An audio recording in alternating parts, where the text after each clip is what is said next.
Your Rangers roll into Oakland as kings of the road, still with the best record away from home in baseball. Tonight they face what might be their biggest challenge, Oakland's Sonny Gray. Since Gray shut the Rangers down on May 3rd, the Rangers have the best record in baseball. Stay up late for the first of 3 from Oakland when the Rangers and the A's meet next.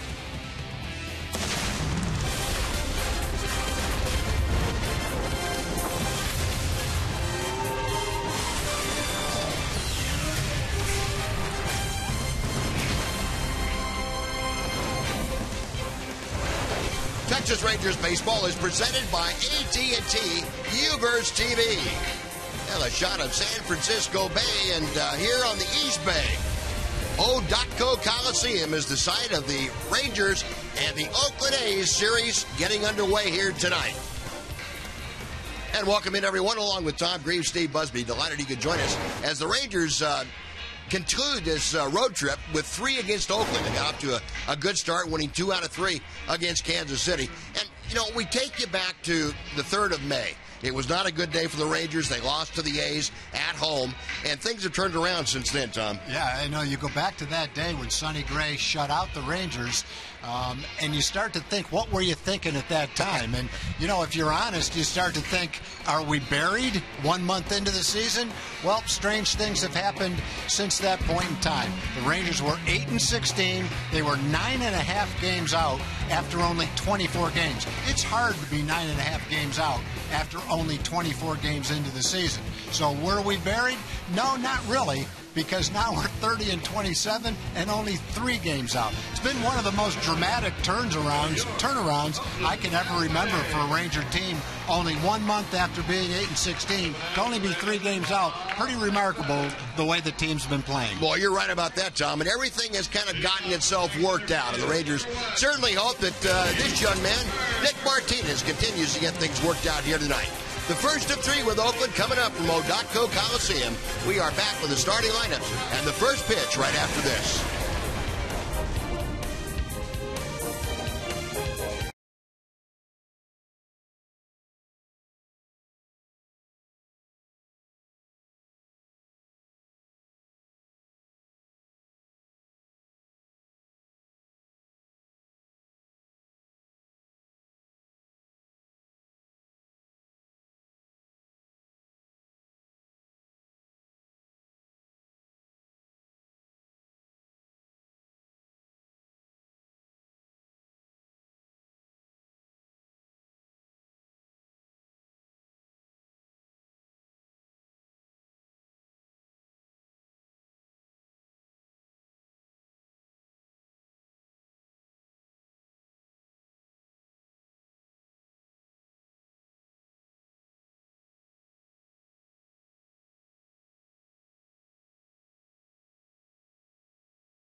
Texas Ford dealers. Visit your Texas Ford dealer now for the great deals on America's best-selling brand.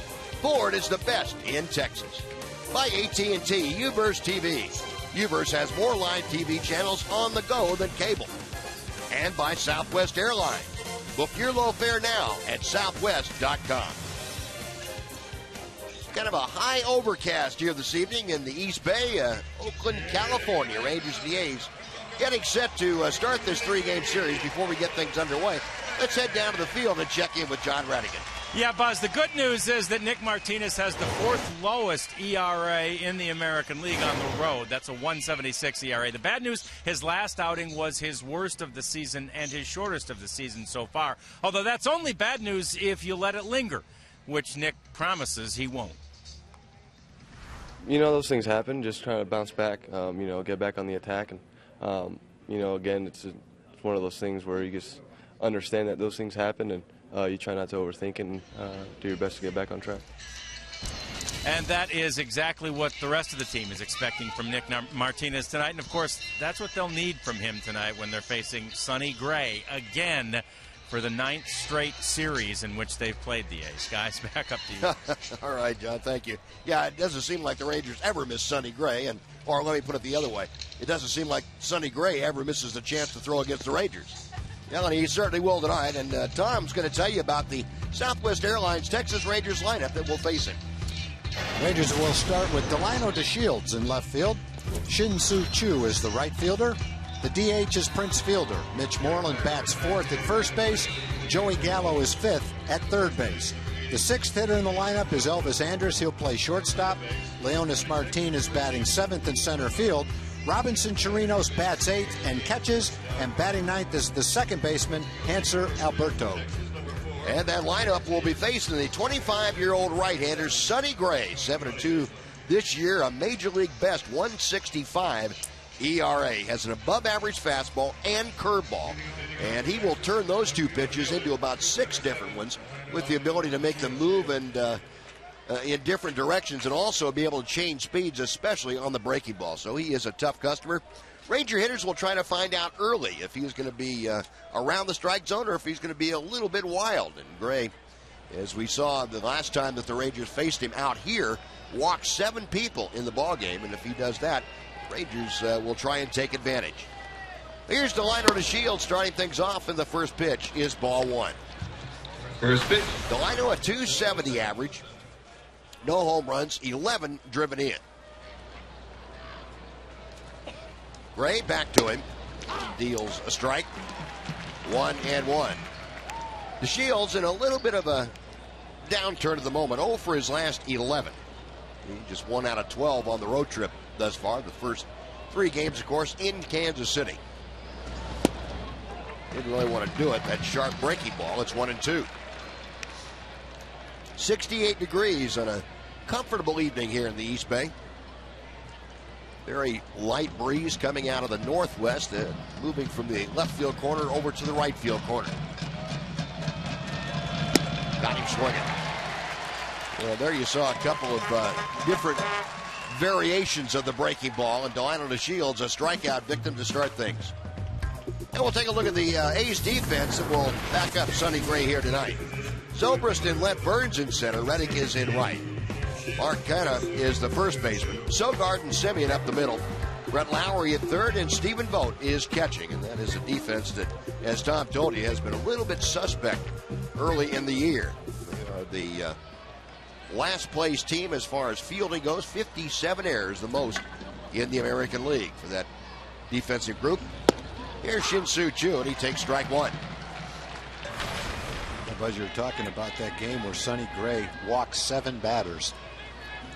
It stands out like a sore thumb. He's only walked 21 batters all season long. He walked 7 of them in one game. In 10 of his 12 starts, he's walked 2 batters or less. So who knows exactly what was going on that day when he walked 7, but that was a very unusual game for Sonny Gray. That's up. It's one sharp breaking ball going straight down. It didn't cause him to have any problem. The only problem he had with those 7 walks was he could only pitch 6 2/3, which for him is not very long. I think most teams hope their starter does go 6 2/3. Yeah, Sonny Gray averages better than 7 innings per outing. He is really the workhorse of this Oakland staff. A ball and 2 strikes to Chew. Up the middle and by Sogard into right center field, a base hit. Shin-Soo Choo, a little overspin on that ball, and when it hit out there in front of Sogard, it just took off, and he couldn't get it with a dive. Now, we were talking in batting practice, watching Shin-Soo take batting practice, and that's about the best he's looked all year. Not only batting practice, but he looked confident, and he was swinging it. So I'm not shocked, even against Sonny Gray, that he comes up and puts a good swing on the ball, hits the ball fairly hard back through the middle. Sogard looks like he's a little worried about his wrist after diving for that ball. Looked like he got that left arm, left wrist underneath him when he dove for that ball and kind of rolled over on it. A good way to mess up your wrist or your shoulder or your elbow or something over there. But the A's not too concerned about it. They don't send a trainer out there or anything. No, they sent Brett Lowry over from third base to see if Brett, he was you okay. take care of him, will you? He's a trainer on the field, evidently. 1 on, 1 out. Here's Prince Fielder, a .356 average. That is best in the American League, second best in all of baseball. Chopper to the left side. Simeon throws behind Sogard. Did he make a bare hand play on that? I don't know how he kept his foot on the bag. I have no idea how. I think he did. The throw was behind him, and somehow he miraculously caught that ball. Look at that play. A barehanded play by Eric Sogard. What a fantastic job by the second baseman. That ball could easily have gone all the way to the right field foul line. There's one thing to barehand it. That's not extraordinary on a little flip, but to barehand it that far to your right and almost pick it up off the ground, you got to have some agility. Make that play. Chu was hanging around out there at second in case there was an appeal, and after Joey Probinski upstairs looked at it, said, nope, that is no grounds for appeal on that. So a great play by Eric Sogard, the second baseman. Now with 2 outs, Prince Fielder at first base, and Mitch Moreland steps in. You figure all the things he had to do on that play. He's got to kind of stop, reach back, catch the ball. While he's concentrating on catching the ball, he's got to get the bag with his foot. He slides, touches the bag, and squeezes the ball in his bare hand. Man, that's about as nice as you'll see. That might be the one tonight, Buzz. It could be. Could very well be. And deservedly so. No kidding. Well, Mitch Moreland batting cleanup, a .307 average for the Ranger first baseman, and he has been hot on this road trip. 3 consecutive multi-hit games for Mitch. We talked about what he has done in this ballpark for a career. He was asked, this ballpark really isn't suited for home runs and things like that. He said, I don't know. I just see the ball well here, and I seem to make solid contact. And that he has. A 4-game hitting streak for Mitch. On 7 for 16. I think with Mitch, as strong as he is, if he makes solid contact, it really doesn't matter what ballpark he's hitting it. There might be some to dead center field maybe, or depending on the wind. But basically, if he hits the ball solidly and has the right trajectory, there's not any part of any ballpark that he can't hit it out of. 2 balls, 2 strikes with Fielder at first base. Just underway here in Oakland. Top of the first inning. Gray back to the plate. And a little topper foul. We'll come back and try it again. Saw Mitch with those half a dozen home runs, 21 RBI for Mitch. That after losing 3 weeks to elbow surgery.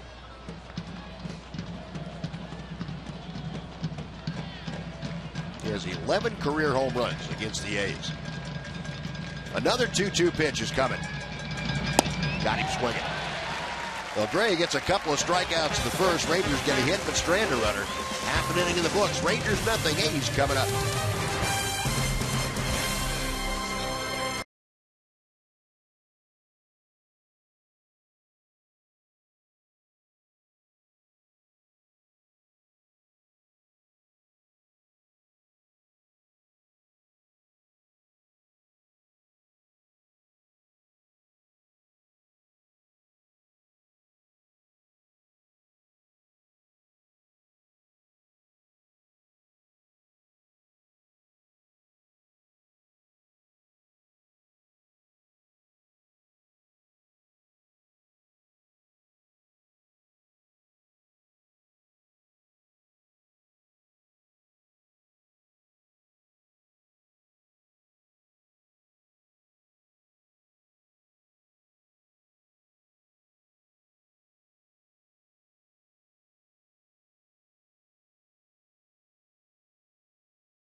Oakland A's lineup.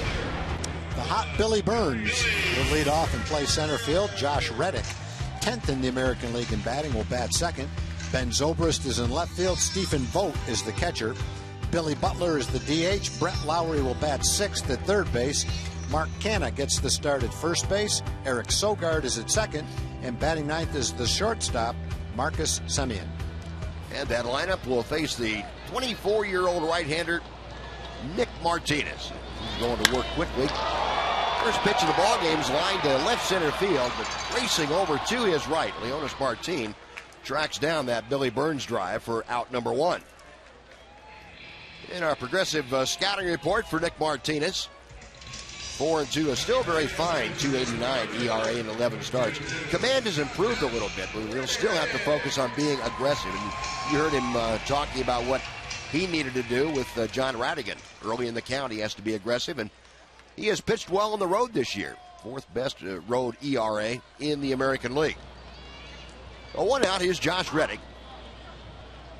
Reddick hitting .305 for the year. 8 home runs, 32 driven in. On the outside corner for strike two. Reddick has done all of his damage offensively against right-handed pitching this year. All 8 of his home runs, all 32 of his RBI have come against right-handers. I hope those last 2 pitches are an indication of the command that Nick will have tonight. Pitch before that was a tailing fastball right in the outside corner. That one was a good fastball that jammed him. And the good game, the really good game that Nick had against the A's early in the season here, that's exactly what he did all day long. Here's one up and in. 1 ball and 2 strikes. Yeah, you're right, Tom. And you know, Nick Martinez, even though he's leading the league in hit batters, it has not deterred him from pitching inside. No, that's critical. Yeah. Tried the breaking ball and missed. It's 2-2. You know, some young pitchers, you'll see that they get a few hit batsmen, and all of a sudden they figure, well, I can't pitch inside without hitting somebody. And, right. You know, then you're kind of beating yourself. And Nick has not fallen into that trap. Ground ball out toward short, and Elvis throw across, 2 gone. And let's take a look at the rest of the Ranger defense delivered to you tonight by Chicken Express. Outfield this evening, you saw Leonis Martin in center. He's flanked by Delino to Shields in left and Shin-Soo Choo in right. Mitch Moreland at first, Hanser Alberto and Elvis up the middle. Joey Gallo at third, and Robinson Chirinos once again behind the dish. No 2 up, 2 away. Here's Ben Zobrist, who is struggling mightily. Zobrist hitting just .205. He takes ball 1.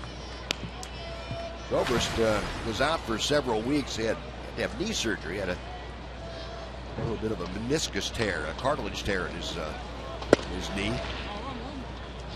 Went on the DL on the 25th of April. And then came back about 3.5 weeks later. 0 for his last 15 times to the plate. And without seeing Zobrist, it's hard to say how well he's hitting the ball. He doesn't strike out very much. He's only struck out 8 times. So he's making contact. Don't know whether it's weak contact or solid contact. He's putting the ball in play anyway. He's always been a guy that walks almost as much as he strikes out. I'm not sure in the years that I've seen Zobrist play against the Rangers that I've seen him in an offer, any kind of a lengthy offer. No, it seems like he's very consistent. And even when he's not hot, he's getting a lot of walks. He's had years where he's walked 80, 90 times. 3-1 the count. Now 3-2. Pretty good indication of the kind of confidence that Zobrist has in himself. He's taking that pitch all the way on 3-1. So full count. Martinez, a couple of shakeoffs. And now Zobrist tired of waiting. Yeah, you know, which would lead you to believe. I wonder how he is feeling offensively. You got a shot to hit a fastball on a 3-1 count. You got to come out of your shoes to swing at that thing. Third place hitter in the lineup. Pulls that inside fastball foul. Still 3-2.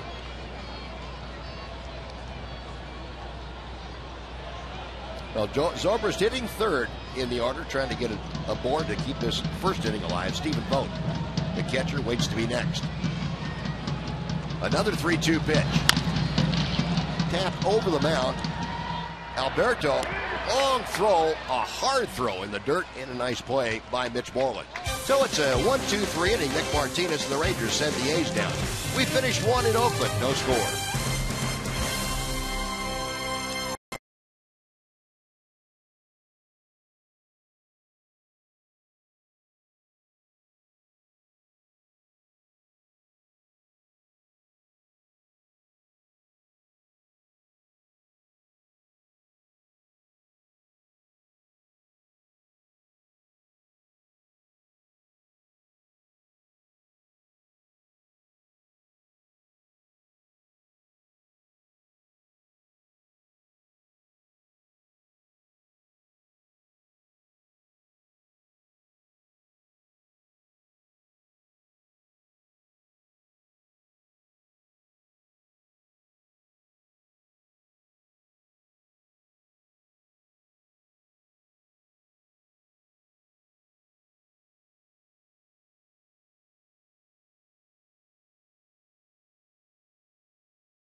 The Texas Rangers Baseball Foundation and Medical Center Arlington on Labor Day for the 4th annual Rangers Labor Day race. Enjoy a scenic 5K course that finishes on the field at Globe Life Park. You bring the whole family for the 1K fun run.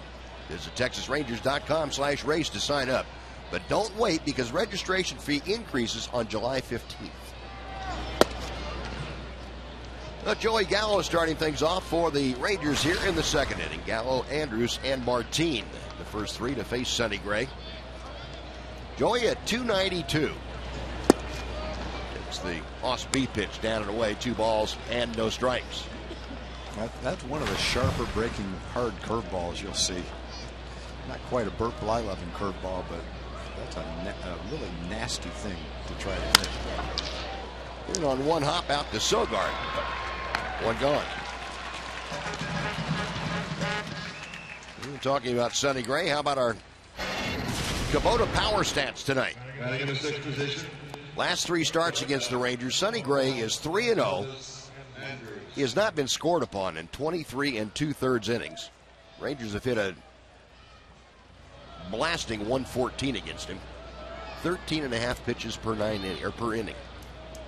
And he's had couple of complete games in there too, as a matter of fact. In his last 3 starts, not against the Rangers, but his last 3 starts period, he's only given up 1 run.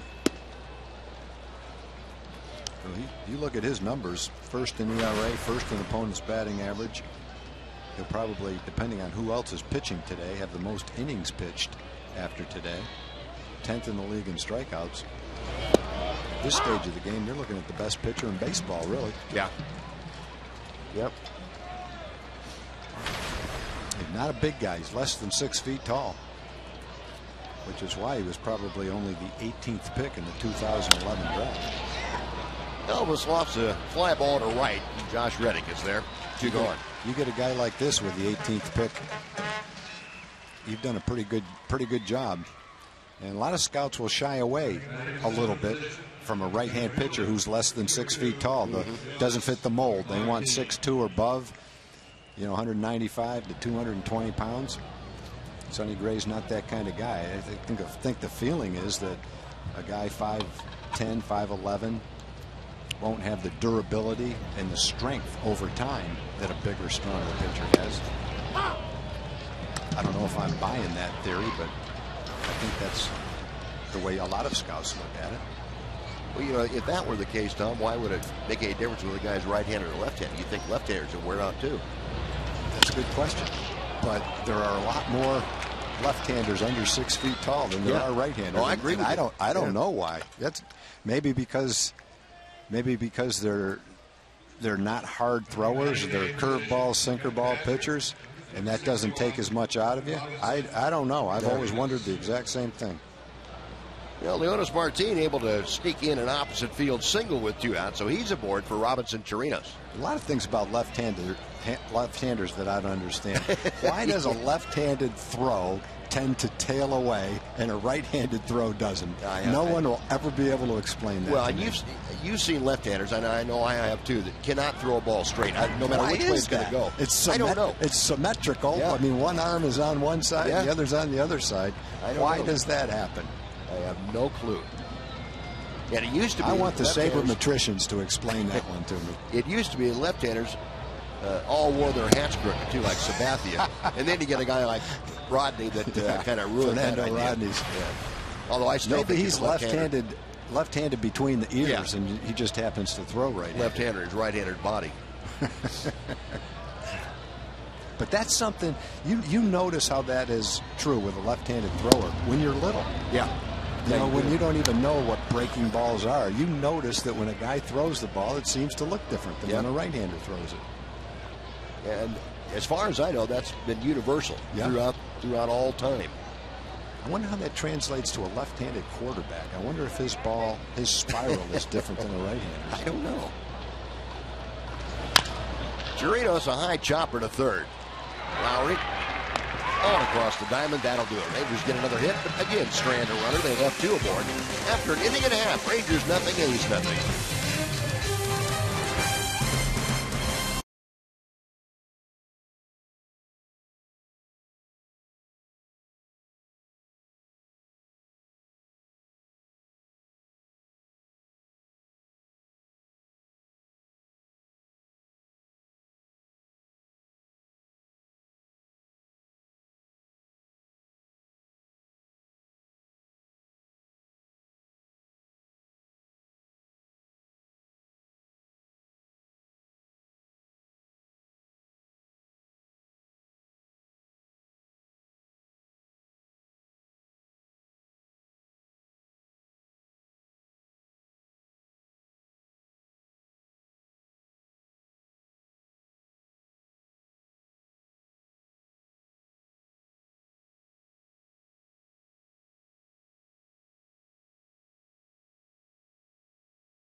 West is brought to you by your Texas Ford dealers. Visit your Texas Ford dealer now for great deals on America's best-selling brand. Ford is the best in Texas. So Nick Martinez back out for the hill. A scoreless ball game as Nick gets ready to go to work in the bottom of the 2nd inning. It'll be the middle third of the A's order to face him. Stephen Vogt, Billy Butler, and Brett Lowry. And speaking of Nick, on our Ford leaderboard, the road ERA leaders in the American League. Chris Archer, 0.51, just about a half a run per game pitch. Nick Martinez, 4th on that list. Pretty exclusive company. Well, Chris Archer, 3 straight games with no walks and double-digit strikeouts. First time in like 100 years anyone's ever done that. Vogt taking a strike. It is 1-1. There's been some strikeout totals. Chris Sale was at it again, too, against the Astros. Struck out 14. He's been ringing up. Let's see, that was 5 straight games with double-digit strikeouts, I think. Yeah, because I think it was 3 going into his Rangers start.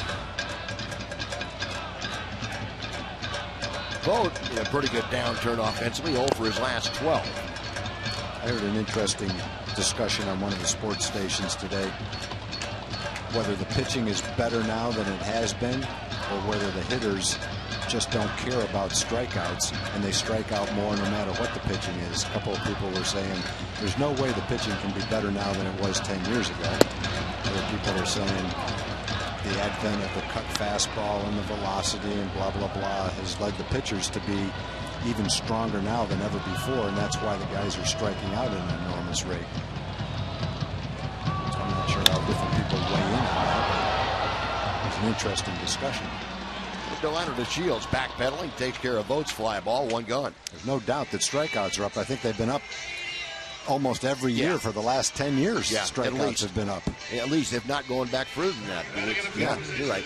I think the proliferation of the long ball hitter has made the strikeout more acceptable. If you hit 40 home runs, you can strike out 200 times. Nobody says much. And during the steroid era, I guess that was really the case, but now home runs are not what they were 10 or 15 years ago. So maybe the guys are trying harder to hit home runs, and that's leading to more strikeouts. If I had to weigh in on it, my guess is that I think the pitching probably is better. Yeah. I don't know if they're better pitchers, but they are definitely better strikeout pitchers. The splitter, the cut fastball, the velocity that you see now. I think the film that's studied every day benefits the pitcher more than it does the hitter. I think the pitchers learn how to attack the hitters. Well, and I think the strikeout, too, is emphasized for pitchers now, too. Guys are trying to strike people out more. Probably. But I don't think it's just a recent thing where the hitters aren't really caring whether they strike out. I think that's been quite a while now where the swing is the same on a 2-0 pitch as it is on an 0-2 pitch. I don't think that's just the last few years that's been the case. No, I agree with you. The individual statistics, I think, in a lot of regards, are more emphasized now than they ever have been. 3-1 to Butler. Ouch. Yeah, he jammed pretty well. We'll try it at 3-2. Good command early in the game. First 5 hitters for Nick. And he's able to do that with his fastball, run it in there. And the reason he swung at that pitch so far inside was the movement was what made it go that far inside. Once you commit to it, just kind of hold your breath and wait and see how it's going to hurt your hands. Couldn't get Butler to offer that one, so Butler takes the 1-out walk. He is aboard first base runner for Oakland tonight against Nick Martinez. A 1-on, 1-out, Brett Lowry now. The third baseman will come to the plate. Lowry at .285 for the average, 5 home runs, 23 driven in. 3 for 8 in the previous matchups against Nick Martinez.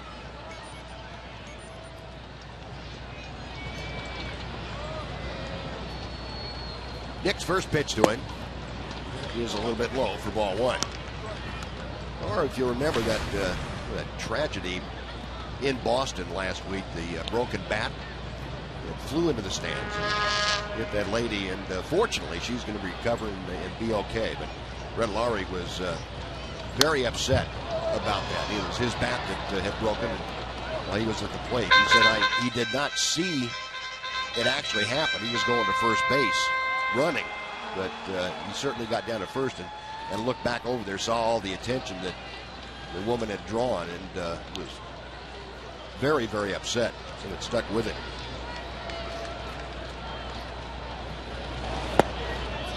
Is a knee-high strike, 1-2. I can only imagine what that must have felt like for him. I know. Boy. I know. Another discussion I was listening to today was revolved around whether netting should be put up from first base to third base to keep that from happening. We really didn't have to worry about that 30, 40 years ago because bats didn't break like that back then. And I don't know whether it's because the thin handle, the thick barrel, whether the guys are stronger. I don't know what the wood's not as good. I have no idea what the reason is, but bats didn't break like that 10 or 15, 30 years ago. You didn't have to worry about it. Now those things go whistling into the stands almost every game. Good slider his right first there. strikeout. Yeah, excellent slider.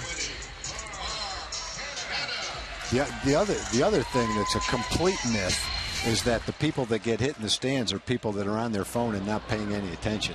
And when you're right down near the dugout, I don't care if you're a big league ball player, when those things shoot into the stands like that, it's almost impossible to react and get out of the way. They just get there too quickly. And if you're not a big league ball player, you're a normal fan, you're going to react less quickly, even if you're watching it. And you just don't have any idea how quickly the ball gets to you. You can see it, but you can't understand how quickly it gets to you. And the other thing is when a bat comes at you, you can't jump out of your chair and run away. You can duck, but the way the thing is coming at you like a propeller, that jagged edge could hit you, and if you're ducking, it still could hit any part of your body. So I think you're probably more likely to get hurt if you're not paying attention. But it's not the only reason. Well, Nick Martinez gets Mark Canada hit to the fielder's choice, and that'll do it for the A's. No runs, no hits, and one man left. After two, we are scoreless in Oakland.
Park, and the first 7,500 kids 13 and under will get to take home a cereal bowl sponsored by Dairy Max.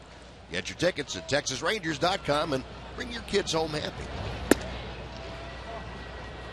Panzer Alberto leading off the top of the third inning. Scoreless ball game. Rangers with the only 2 hits of the contest so far. Alberto a .314 average, hitting in a number 9 slot for the Rangers. And he skies one to right center field, playable. Billy Burns moving over, makes the catch for out number 1. And before Delano DeShields steps in, let's send it back to Dana Larson for a Mazda game break. Now batting, number 7, Delano DeShields.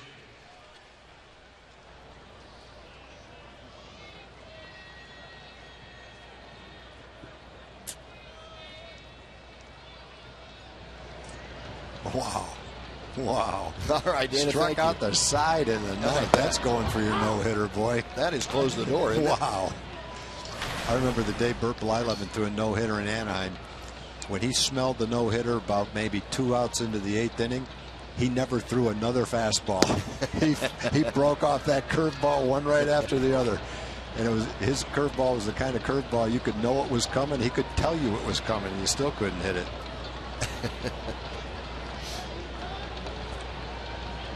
Delino DeShields began things tonight by going down swinging.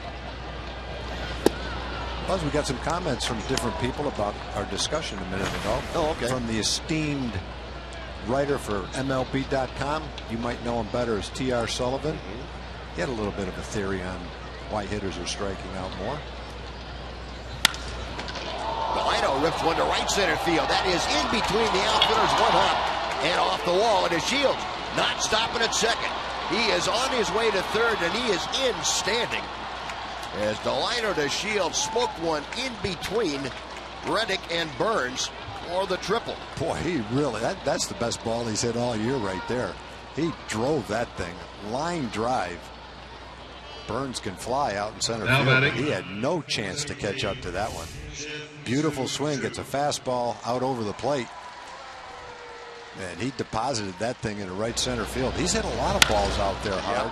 A number of them have been run down by the outfielders, but that one went all the way to the base of the wall in right center field. What a sharply hit ball. Well, Delino DeShields with his 4th triple of the year, and now the A's with 1 out pulled the infield all the way in. Shin-Soo Choo takes a strike at the knees.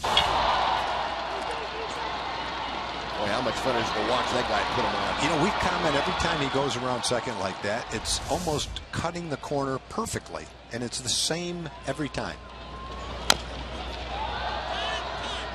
He tops that one right off his front leg. I'm telling you about T.R. Sullivan. His theory is too many hitters trying to work the pitchers and driving up pitch counts gets them in trouble. That's a lot of different theories on it. That's a valid one. Maybe you're taking too many pitches, you're getting behind in the count. Instead of swinging early in the count, putting the ball in play. Thank you, TR. It's an honor to know you're watching us tonight. Choo had a base hit to center field his first time up. Finds himself down to the count here, 0-2. In the third, nice stop by Vogt. 1 ball, 2 strikes. This is when it's really tough against a guy like Gray. He's doing everything he can right now to keep Choo from driving in that run. Yep. And he's ahead in the count. And he's got a number of strikeout pitches. Hard slider, hard curveballs. Take something off. 95-mile-an-hour fastball. That's where you really have to battle as a hitter. DeShields the lead from third. 1-2 pitch.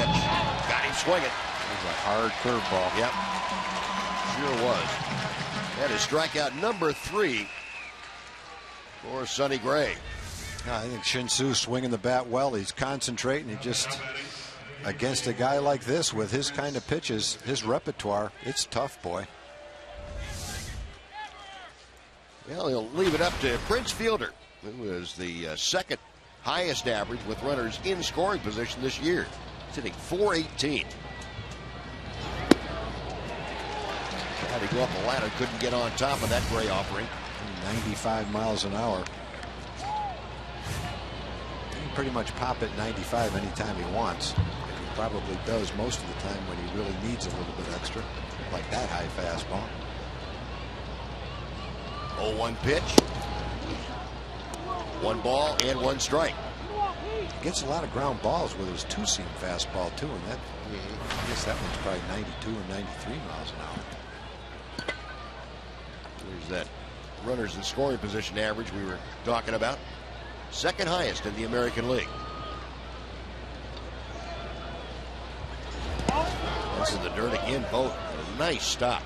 This is a great confrontation right here. You've got one of the best pitchers in baseball trying to keep that run from scoring, and you've got a hitter, veteran hitter, who takes immense pride in knocking in runs, trying to make some contact, hit the ball somewhere, and drive in this run.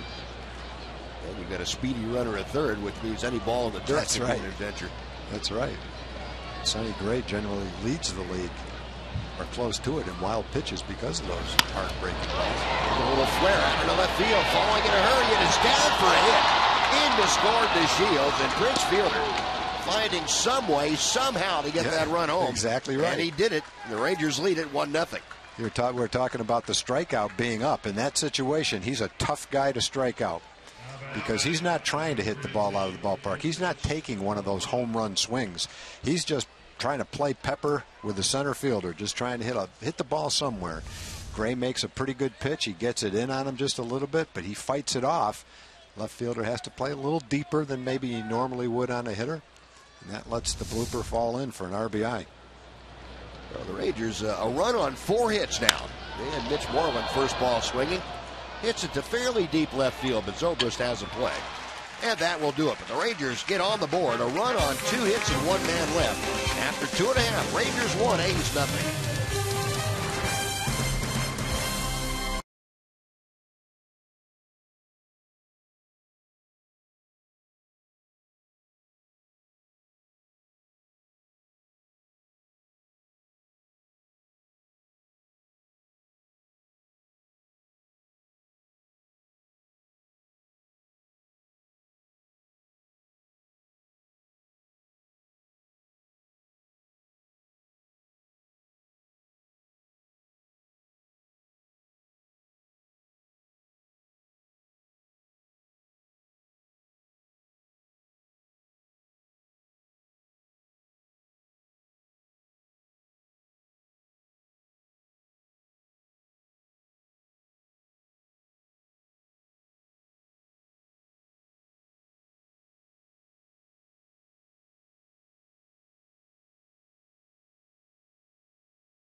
He's coming to bat with Eric Sogard starting off the bottom of the 3rd inning.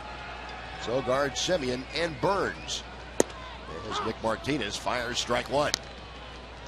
Sogard hitting .251. 13 RBI, no home runs.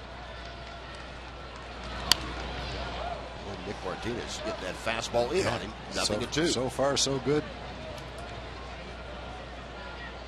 It's a pretty good velocity, too. He's popped a couple at 92. That last pitch was 91.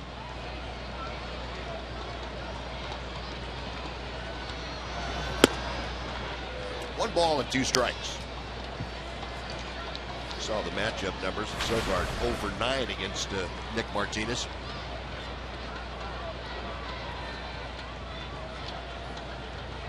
Nick back to the plate. We'll try it again. A's just came back off the road. They had a kind of an interesting road trip. They swept the Tigers for 3 in Detroit. And they went into Fenway and got swept by the Red Sox. It was good news, bad news. Slapped the other way. Nice play by Joey Gallo. Oh, daydream over there on that play. Nice play. That was a slicing one-hopper. Do or die. That's why they call it the hot corner. Yeah. You don't have time to think about it. You see it, put your glove down, and hope it goes in your glove. Nice play. Tough play.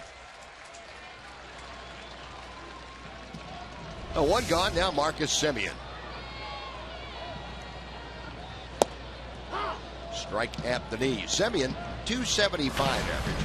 Half a dozen home runs and 16 driven in.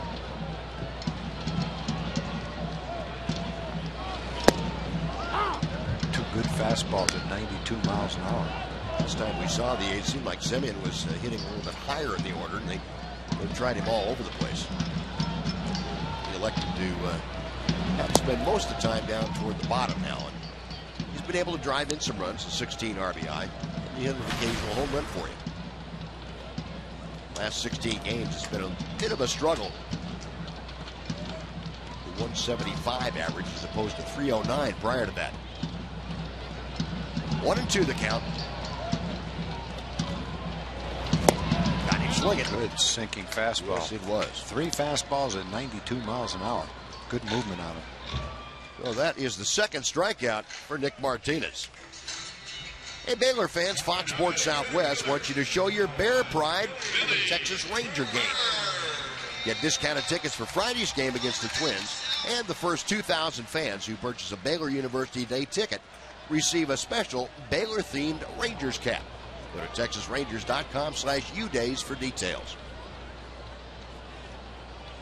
2 outs. Here's Billy Burns, who hit the first pitch of the ball game from Nick Martinez out of the left field for an out. Look at the movement on that. His bat was right where that ball started out, but when the ball got by the bat, it was below the bat because of that sinking action that it had.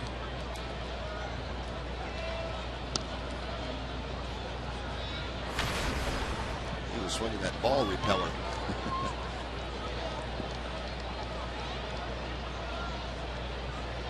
Burns, about the hottest Oakland aide there is going. He's got a 12-game hitting streak. He's gone 18 for 52. That's slapped out of play. Billy Burns on that 12-game streak, a 346 average. That's the 3rd longest active streak in the American League.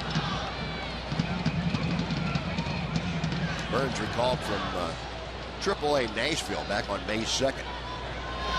Second to Newton takes a strike here.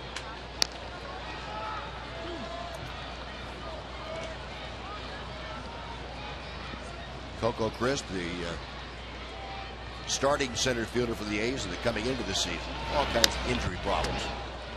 And Billy Burns is a very capable fill-in, maybe more than a fill-in now. Yeah, exactly. He may be just working himself into being a regular right now. Young player, low salary, good production from the leadoff spot, valuable guy. Hard hit. Moreland picks it. He's going to take it to the bag. He's got to hurry, and just does get burned. That was an interesting play. Yes, it was. A nice play by Mitch. The A's are gone in order. A shutdown inning for Nick Martinez. On to the 4th. 1-0 Rangers.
Seating inventory for the upcoming series, the 12th through the 14th of June.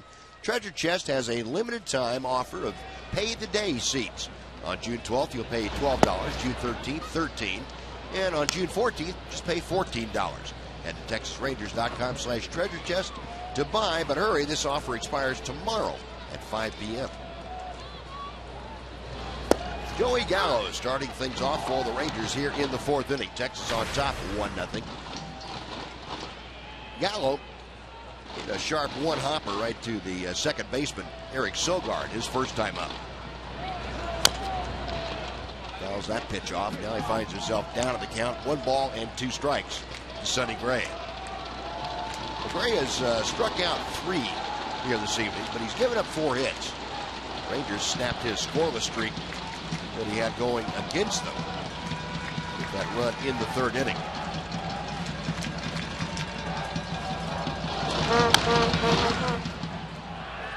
Slow topper to first. Gray covering will get the put out. So Gallo out 3-1. Now Elvis Andrus.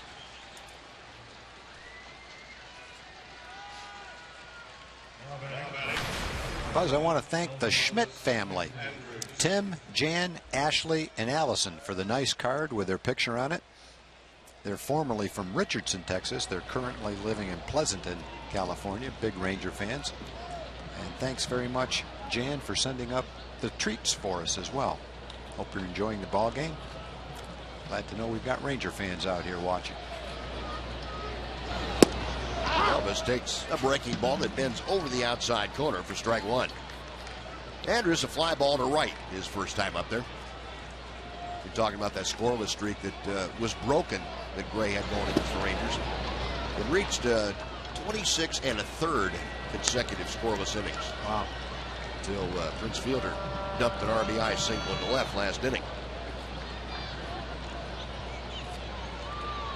1 ball and 1 strike, the count. He's had 4 starts against the Rangers in Texas. He's 4-0 with an .029 earned run average.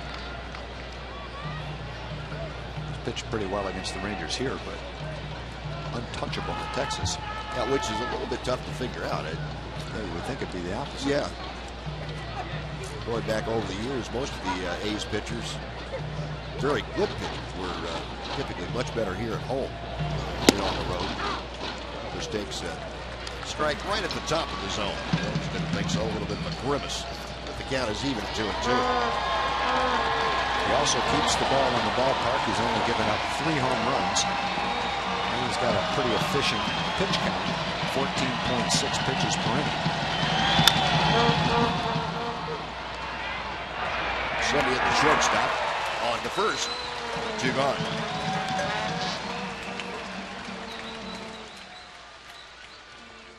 Sonny Gray, the rankings for him in the American League. 7 wins, tied for second. ERA is first. Opponent's batting average is first. On base, or opponent's slugging percentage is first. On base percentage is second. And 120 ground balls so far. That's third in the American League. Yeah, I really think Sonny Gray, if he was inclined to go for the strikeout, could probably be in the top 3 or 4 in strikeouts. Yeah. He's 10th right now. But the ground balls that he gets shows that he's very content to use his off-speed pitches and get ground balls with his 92-mile-an-hour sinker. So, you know, that's working pretty well for him that way. Sure is. But he can definitely still strike you out. Well, and plus it's getting him deep in ball games. Exactly. You know, I think he values that as a pitcher. He values that more than the strikeout itself. Right. You would too, wouldn't you? Sure. Oh yeah. No, and I think if he's looking at his team right now, he sees the bullpen's depleted, not what it was last year. Probably figures his best chance to win a ball game is to pitch as deeply into it as he can. There's Martin with his second hit of the night, a little looper into center. So the owners aboard again, a 2-out single. Same thing happened in the second. Now here in the fourth, Martin gets his second base hit of the night. 5 base hits now for the Rangers. You know, Gray left that breaking ball up in the strike zone, and even though Martin didn't center it up, he still got it into no man's land out there.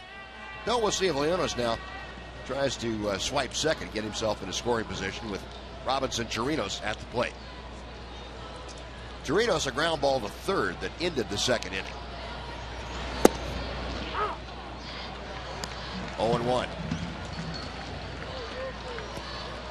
Robinson just 1 for 8 on the trip so far. This is 37th start of the year behind the plate. The Rangers have won 19 of his first 36 starts.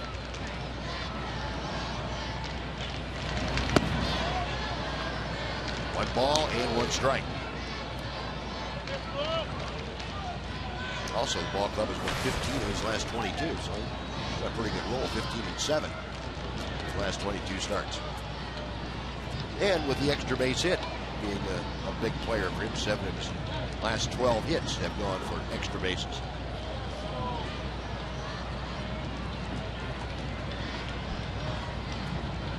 A ball and a strike with 2 outs.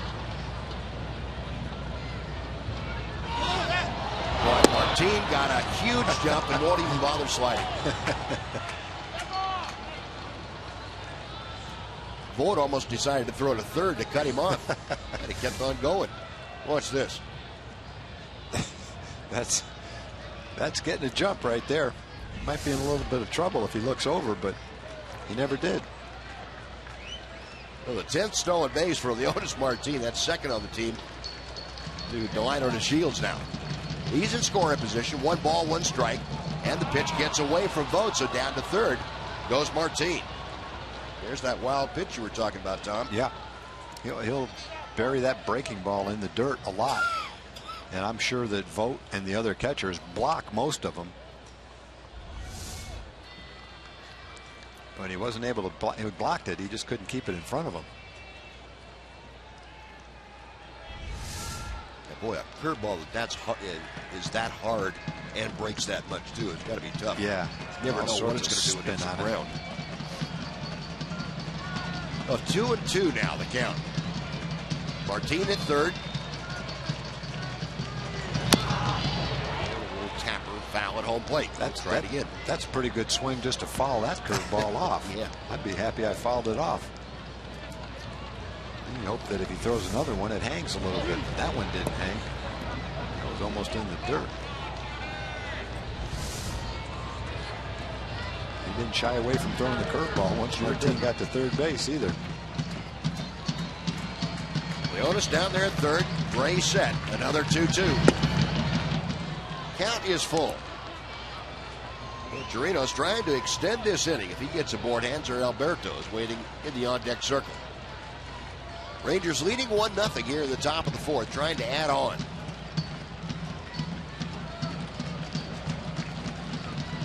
Gray okays the sign from the stretch he deals. And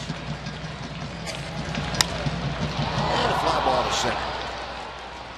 Billy Burns moving to his right, there to make the grab. That will do it. Rangers get a hit and strand a runner. We finish 3.5. It remains Rangers 1, A's nothing.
Southwest Airlines. Book your low fare now at southwest.com. And by the Mazda 6. J.D. Power has awarded the Mazda 6 highest-ranked vehicle appeal among midsize cars.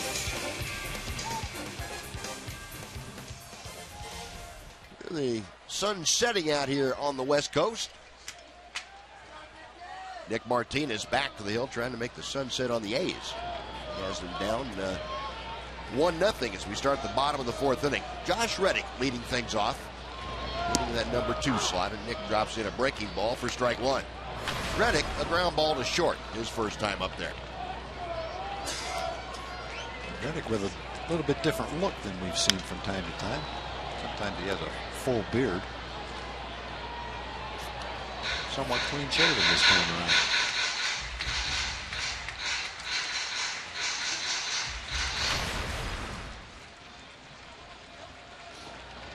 Reddick has had a hit in each of his last 2 games. We saw the average for the last 8. He has been on a pretty good tear. Fouls that pitch out of play. 10th in the American League, coming into play tonight with that .305 batting average. As always, a good on-base percentage, .380. Nick Martinez, pretty precise here tonight. This is the Nick Martinez we saw the first 6 weeks of the season. Game in and game out. Nice to see him back working quickly and throwing a lot of strikes, a lot of quality pitches. Got Reddick on the fist.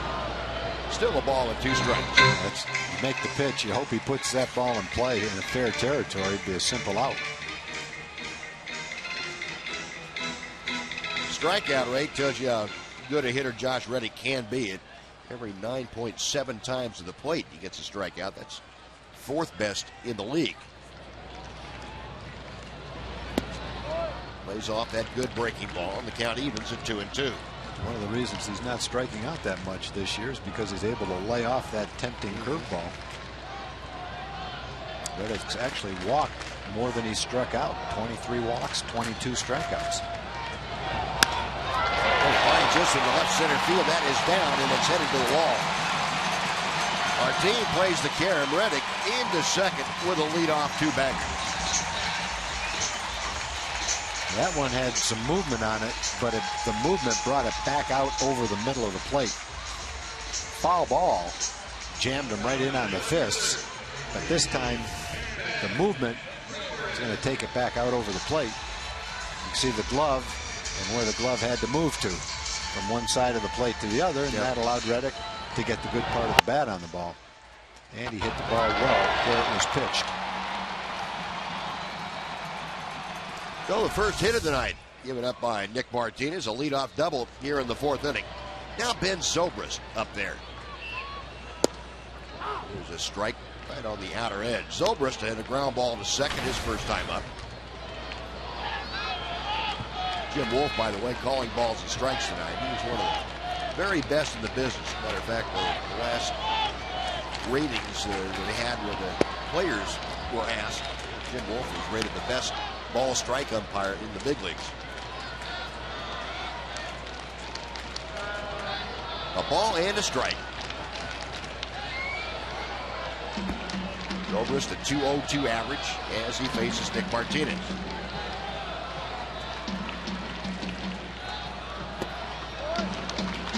Two and one.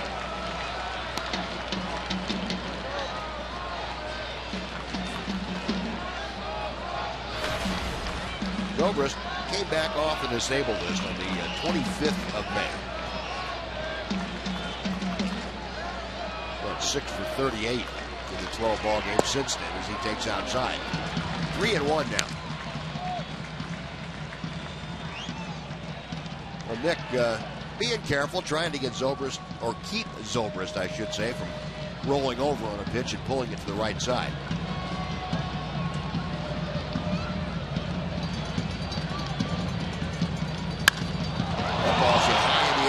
Field and deep. Jew is back right at the wall, reaches up and makes the catch. Tagging at second is Reddick. He will move into third, and that is out number 1, but it came perilously close from being off that wall and creating a big problem. First time up, Zobrist took a 3-1 pitch right down the middle of the plate. Ended up making it out. That time he's ahead in the count, only he's not taking this one. That's right down the middle of the plate. He got underneath it just enough to keep it in the ballpark.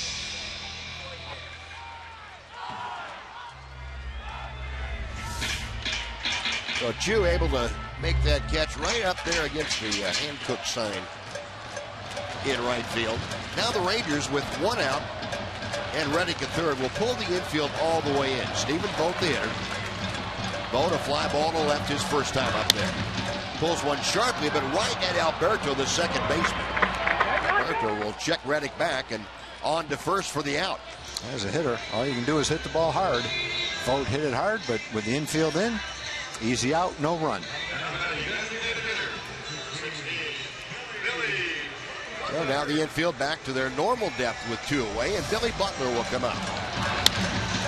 Vogt's been struggling. He's now 1 for his last 22. Vogt was hitting well over 300 the last time we saw the A's. Yep. Still having a good year. He's tied for 5th with 39 RBIs, 11 home runs. That's a big out right there to get him. And a chopper on 2 hops. 2 hands are Alberto. Good job of working around the leadoff double by Nick Martinez. A runner stranded for the A's. We'll move on to the 5th. Still 1-0 Texas.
Tell you about the matchup tomorrow night. Giovanni Gallardo takes his 5-6 record to the hill. He'll be opposed by Jesse Hahn.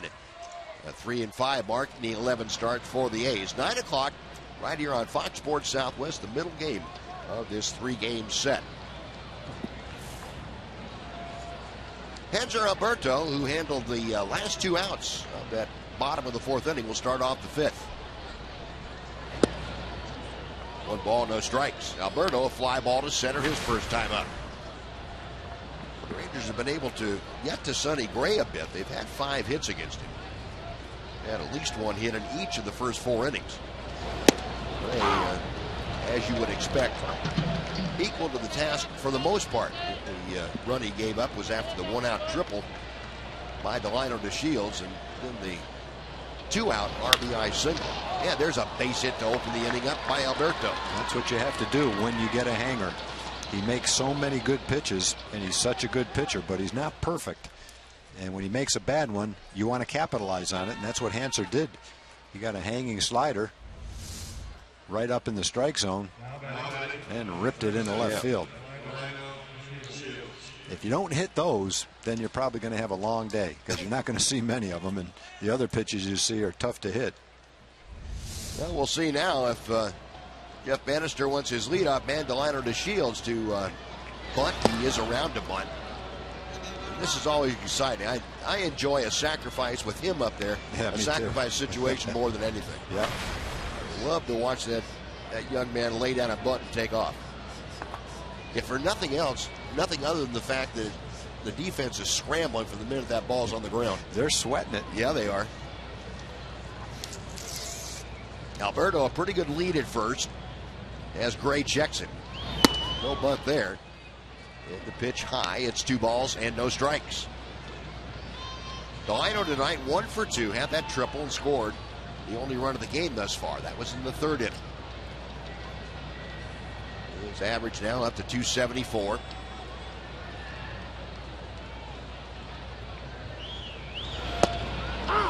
It's a strike on the inner part of the plate. 2-1. That base hit, the triple for DeShields, snapped an 0 for 12 that he had going. That's a thing of the past. The thinking there was the count got to 2-0. Look for a fastball and have a good chance of maybe driving the ball somewhere rather than giving up and out with a sacrifice bunt. See what they do now on a 2-1 pitch. And if you're thinking about pushing a bunt, it's fine, but don't forget Sonny Gray is a very good fielder. Yeah. Very quick getting off the mound. You don't want to push a ball and not get it by him and have it turn into an out at second. Tried to bunt that one to third and fouled it off. 2 balls and 2 strikes. All right, AT&T Ubers rewind for you. We'll take you back to the 3rd inning. Delino DeShields got a pitch out over the plate and drove it to right center field. And then he turned on the afterburners going to second and made it into third without a throw. You see more stand-up triples with him running. Yeah, you do. Got 4 of them already. Count is even to him. 2 balls and 2 strikes.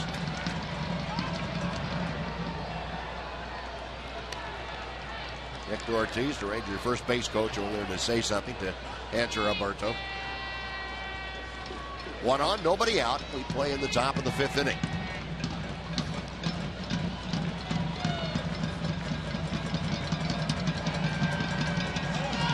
On the move is Alberto, and the pitch just fouled on, just tipped out of the glove of Stephen Vogt. We'll come back and try it again. Alberto didn't have a very good jump on that particular pitch. We go out of DeShields though with 2 strikes. Taking a rip at it.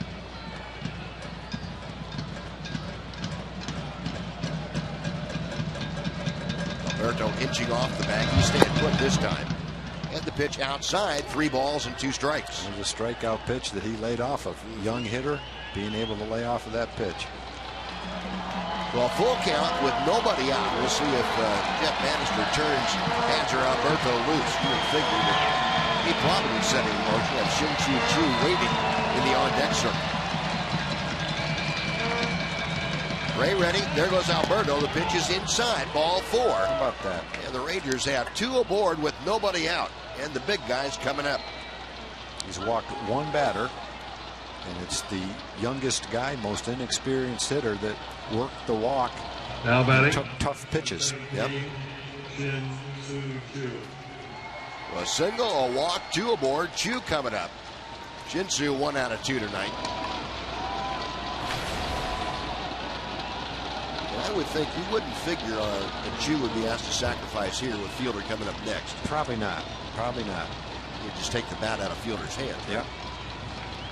Get a good one and take a chance on knocking in a run right here. Inside. Boy, what a nice play by Vogt. Stephen Vogt has had to scamper around back there tonight. With a backhand, that one was down and into Chu. 1 ball and no strikes.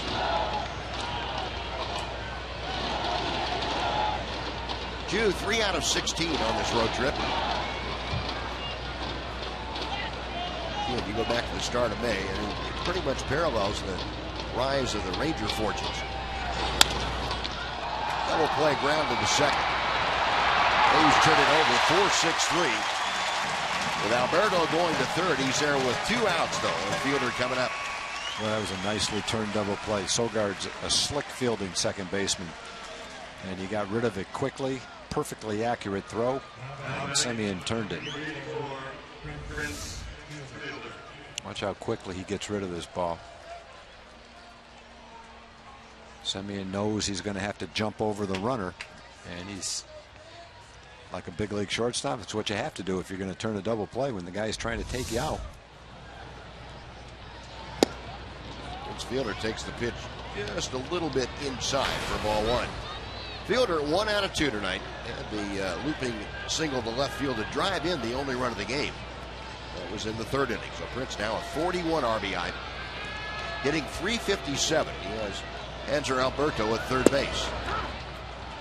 1-1.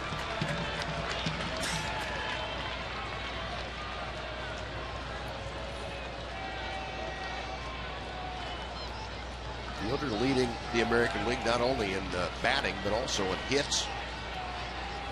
He's up there in slugging, most offensive categories. Check swing, the pitch inside, 2-1.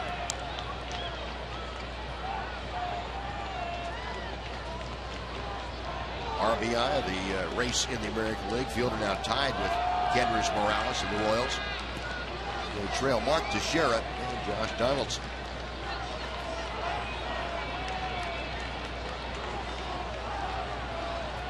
Gray at check a third, back to the plate. He misses low. 3 balls and a strike. The fielder eyeballing a couple of close pitches. He has the count in his favor. Trying to get aboard to join Hanser Alberto. It's Moreland hoping for a shot at Gray here in the 5th inning. Now the 3-1 pitch. Took something off. He had Prince out in front of it. Alberto opened the inning by singling to left field. Moved to second on a walk to the shield in the double play ground ball. Got the 2 outs. Sent Alberto on to third. Sonny Gray trying to keep it a 1-0 Ranger lead. Prince Fielder trying to make it at least 2. 3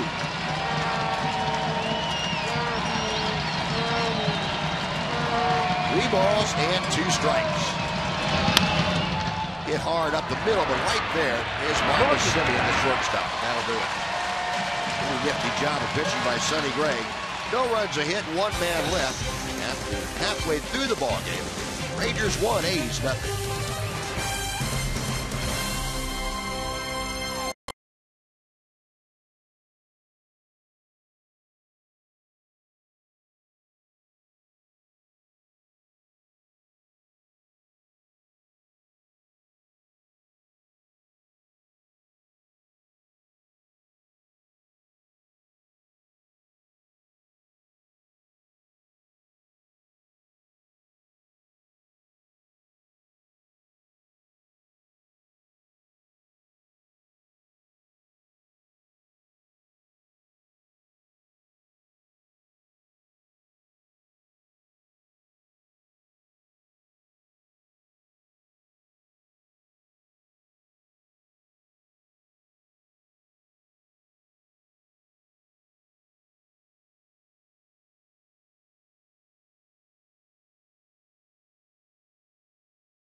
Inning yesterday, an off day for the entire traveling party, and I have to be real honest with you, I made a mistake on the off day. Decided to take a 18-mile bike ride with Rich Rice of Rangers PR and Joey Probinski, the guru of the replay, and our photographer Chris Fitzpatrick. So basically 3 good-looking, young, in-shape guys and me. There we are after we cross the bridge. That's the easy part. Then we go 18 miles to a town called Tiburon, and we have lunch at a place in Tiburon, and there we are. There's me. I hate to tell you, one of those guys actually had to give me mouth-to-mouth. And I don't want to say who because it'll embarrass them, but they ultimately, obviously revived me, or maybe it was the couple of beers that did it. But anyway, I was revived, and we took a ferry back. It was a great, great day, guys. Wow, what a day. I thought that was you that just got the check.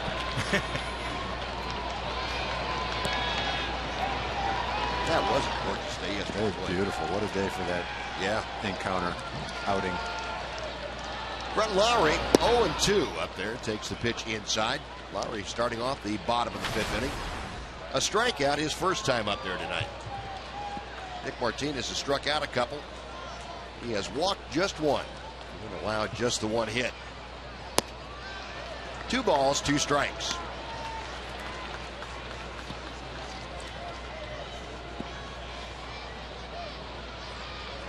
Lowry, one of the A's that gets better on the road than he does at home.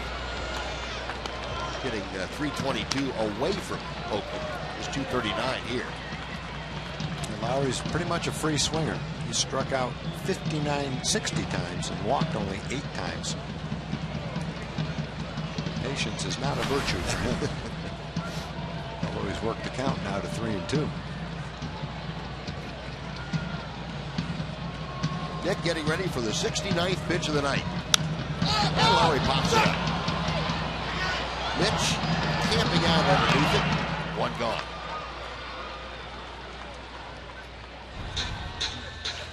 Thanks, Mark Gunnar. Well, our T-Mobile game changer. How about a guy that the A's missed? We're talking about all the problems they had out there. John Donaldson going over to Toronto, and Brett Lowry coming this way. 16 home runs this year for Donaldson, 3rd in the American League, 2nd in RBI with 43, and 2nd in slugging percentage. Josh Donaldson, an all-star 3rd baseman here in Oakland, and a guy that they really looked at to be an anchor in their offense. Yeah, the only thing you can think of when you look at that is finances had to play a part in it. Yeah. Because Donaldson, and let's face it, he's one of the better players in the American League when you combine offense with the solid job he does defensively. Fastball inside, and kind of took one off the left elbow, and Nick Martinez with his 9th hit batter of the year.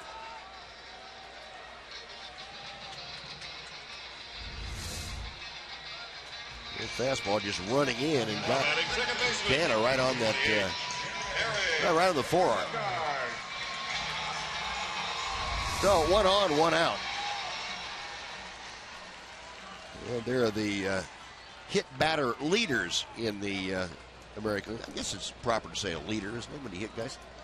Nick Martinez now with 9 and 2 better than the rest of the field. Eric Sogard, a ground ball to 3rd, his first time up. 1 ball, no strikes.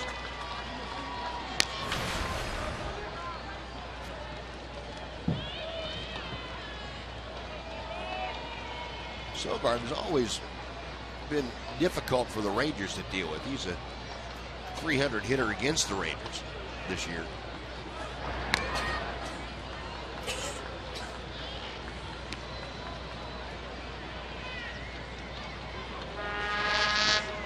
Still got that homerun streak going. Goes back 89 games. Last home run August 6th of last year. And if you want to talk about as a second baseman, goes back even further than that.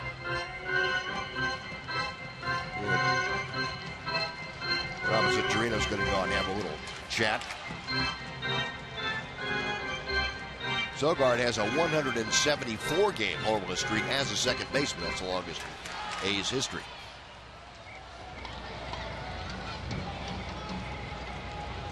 And Chirinos back down behind the plate, flashing the signs out to Nick Martinez. And Sogard pops it foul. That will be backing out of play. 1-1.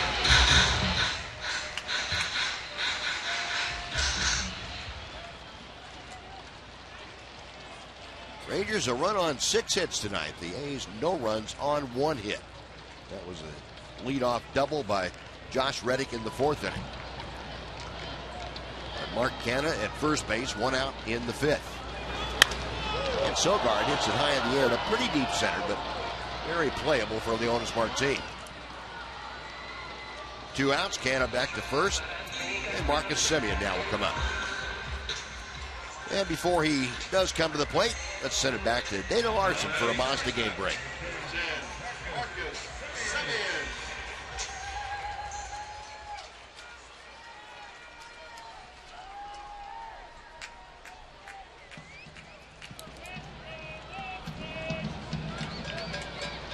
All right, Dana, thank you.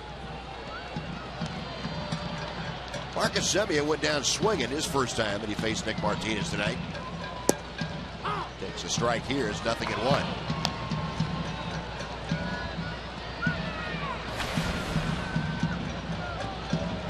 Semien at .274. 6 home runs, 16 driven in.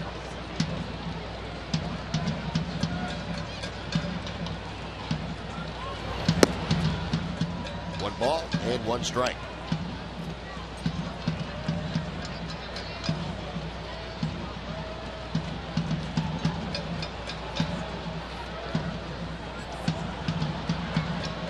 Dick studying the signs. Look over at first. He'll take a little toss over there to drive Canha back.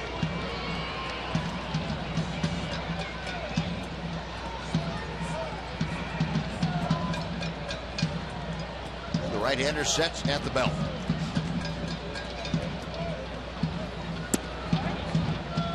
Two and 1.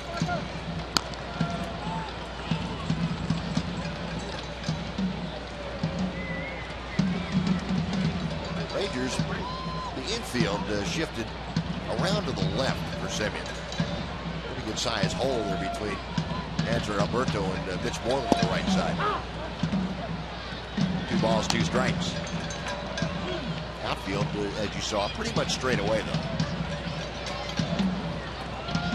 He's 0 for 6 with runners on base tonight. The 2-2. Full count. Oh, with 2 outs now. Canha at first will be off and moving with the next pitch to Marcus Semien. If Semien is able to prolong this 5th inning, take the A's back to the top of the order for Billy Burns.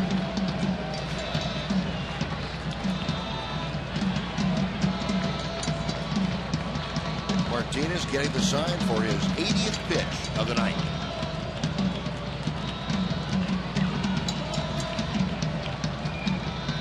There goes Canha. Payoff pitch outside, ball 4. Oh, a hit batter. Now a 2-out walk. 2 on with 2 outs, and Billy Burns coming up. Second walk of the night by Nick Martinez. And Mike Maddox keeping a close eye on things, counting pitches and trying to think along. I think Chirinos and Martinez. I think Nick was probably thinking he wanted to get Semien right there. You've got a right-hand hitter who's been hitting 175 the last couple of weeks. Semien worked the walk. Butler's been a hot hitter. Got a 12-game hitting streak going. He's looked pretty tough out right now. First pitch off speed, low and outside for ball 1. Billy Burns tonight is flying to center and grounded to first. I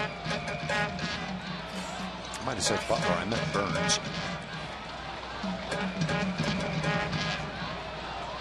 Canha at second. Semien at first.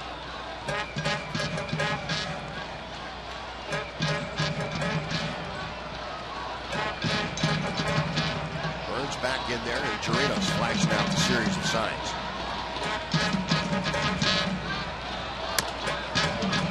Slow chopper right back to it gets away from Martinez. The backhanded flip is too late to get the speedy Billy Burns. So you could see that coming. Nick knew that might take a tricky hop. He was playing it cautiously, and he got lucky with that flip because he had no chance to get Burns at first base, and he flipped it sideways quickly to Mitch. And if this is not an accurate flip and goes over Mitch's head, 2-run score. So once you boot it and you've got that kind of runner, hang on to it. Don't flip it. That's going to be ruled an error on Nick Martinez, and it's going to get Mike Maddox out there very quickly to make sure that that doesn't carry over to the next pitch. Yeah, so, Semien is the guy you wanted to get to end the inning. You look like you got Burns, didn't get him, and now you've got to face the best hitter in Reddick. Yep. Now you got to make sure all the focus is on what you're going to do with Reddick, and that's what Mike Maddox takes out there. Is okay, what's happened has happened. Now we have to go get Josh Reddick. And how do you want to do that? We'll leave with a positive message for Nick Martinez. Also an idea that how to go about that. Well, the infield errors this year, the Rangers now with 39 of them. Oakland with 38.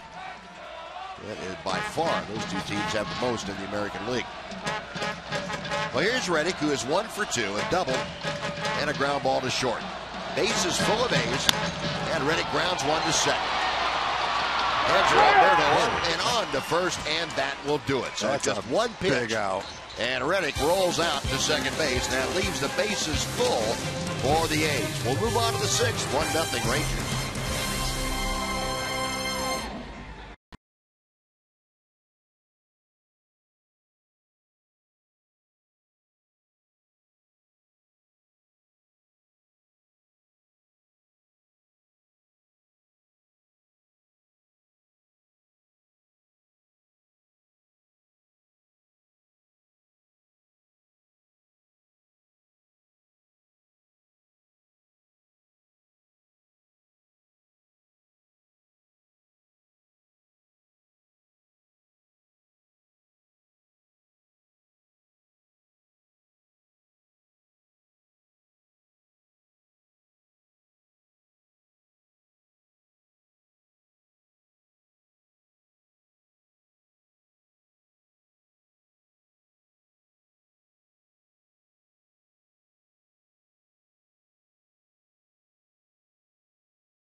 Tonight's jackpot is worth $200 and dinner for two at Sonic Drive-In. If a Ranger hits a home run during this inning, Gail Russell from Edgecliff Village will win $200. And if a Ranger hits a grand slam during the inning, Gail will win $25,000. You can register at any participating Sonic restaurant. Now, Mitch Moreland, a likely candidate for our Sonic Slam inning to start things off. Moreland, Gallo, and Andrews, the first three, due up against Sonny Gray. Yeah, Mitch got underneath one the first time up. Hit it fairly well to left field. Got it just about to the warning track. 1-0 pitch. And that's a bit low. 2 balls and no strikes.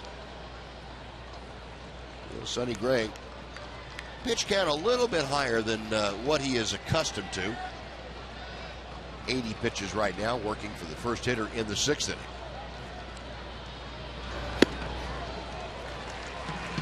Two and one to Mitch.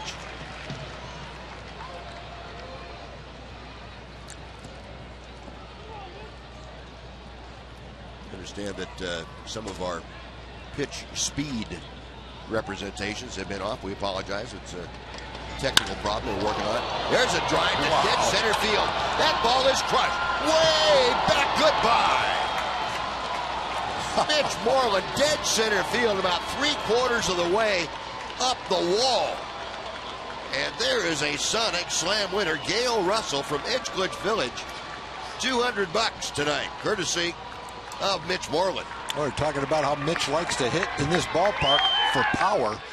And that might have been his longest one. That went over the 400-foot sign and probably 3/4 of the way up the green backdrop.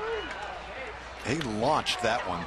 And it goes right along with what we're saying about him. He can hit the ball out of the ballpark to any part of the field in any park. And when you get that pitch down near the middle of the plate, take advantage of it. And Sonny Gray doesn't even have to look. Nope. He heard that one. Well, Joey Gallo taking a pretty good rip at it. Mitch knows that thing's gone. You have to hit it pretty well to know it's gone to dead center field. Yeah. At night in this ballpark, yeah, you do. You have to know how strong you are, too. Not many people can do that at night here. Well, Mitch Moreland, home run number 7 of the year. And the Rangers have a 2-0 lead. And Gallo bidding for a base hit is between Simeon and Sogard for the base hit. A good day for Joey. 3 times up. He's put the ball in play all 3 times. And finds a hole up the middle. Now, we talked about in the pregame that Mitch Moreland, career here at Odotco, how good it has been. How about 9 home runs now since 2010? It's the second most by any A's opponent. Mike Trout has the most. He's with 10. 2 multi-home run games in this ballpark, and Mitch maybe an opportunity to make it 3 here tonight. And the other thing about that home run, that's only the 4th home run that Sonny Gray has given up all season. Been close to 90 innings pitched. 1 on, still nobody out. Elvis takes a strike on the outer edge. Elvis, a fly ball to right, a ground ball to short. 0 for 2 tonight, hitting at 235. The Rangers now 2 runs on 8 hits here this evening. Mitch has a 15-game hitting streak on the road. Gray back to the plate. Good fastball. 0-2.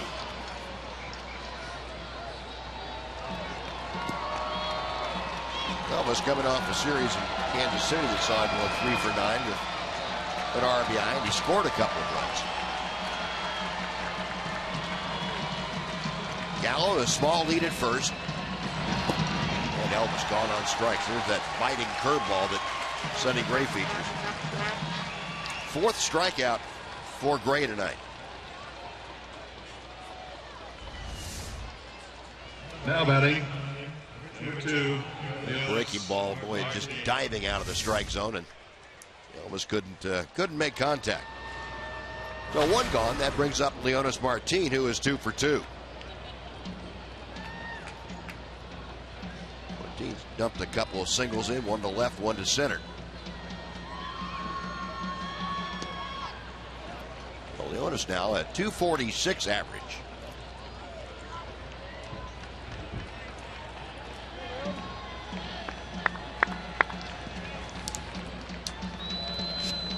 Martin now with the 2 hits has multiple hits in 5 of his last 9 ball games. Gallo back pretty easily. Last 10 ball games, it was Martin with that 389 mark.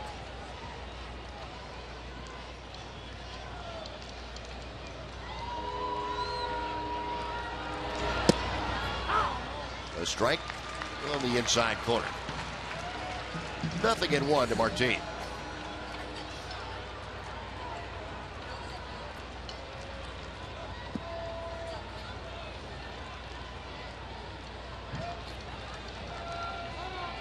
Sonny Gray at check at first. Now time called.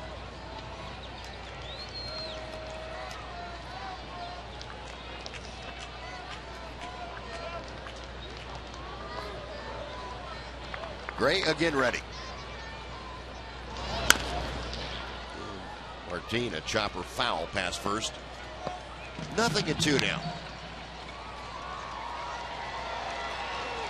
Well, the Rangers come into play tonight 19-12 on the road this year. That was the best mark, the most wins on the road in Major League Baseball.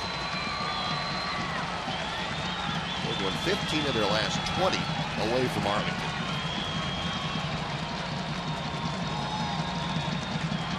Gray set to the 0-2. Close. That's one of the ones that gets called every now and then right at the bottom of the strike zone. That one might have been just a little bit lower. Technically, it could have been called a strike, but that's stretching it right there.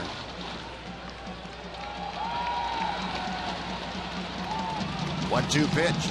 There goes Gallo. Pitch is swung on a miss. Throw to second, not in time. Gallo with his second stolen base. Martin with the strikeout. So there are 2 outs, but Gallo gets himself into scoring position. Now batting, 61, Robinson Chirinos.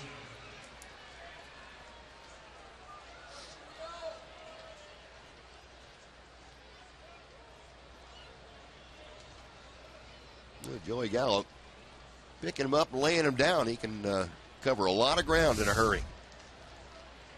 So Robinson Chirinos now an opportunity to add on to the Ranger lead. Chirinos 0 for 2, a ground ball and a fly ball tonight.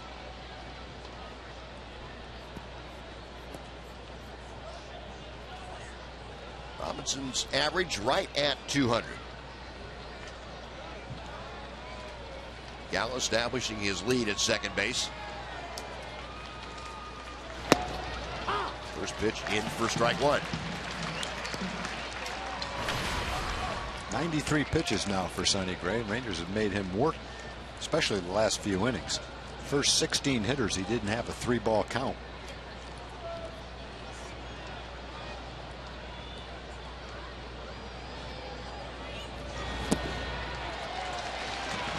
The combination, 94-mile-an-hour fastball and hard breaking ball. That's tough, boy. That's nasty stuff. 0-2 to Chirinos. And Gray out of Vanderbilt University, so you know he's got something going on between his ears, too. He said the one thing he liked about Vanderbilt is they were tough on you academically. He's thought that made him a better pitcher, too. No argument here. 0-2 pitch. Swinging. A 3 straight strikeout sends the Rangers down in the 6th, but Mitch Moreland got it started with his 7th home run of the year to dead central. We'll go to the bottom of the 6th. It's now the Rangers 2 and the A's nothing.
Park.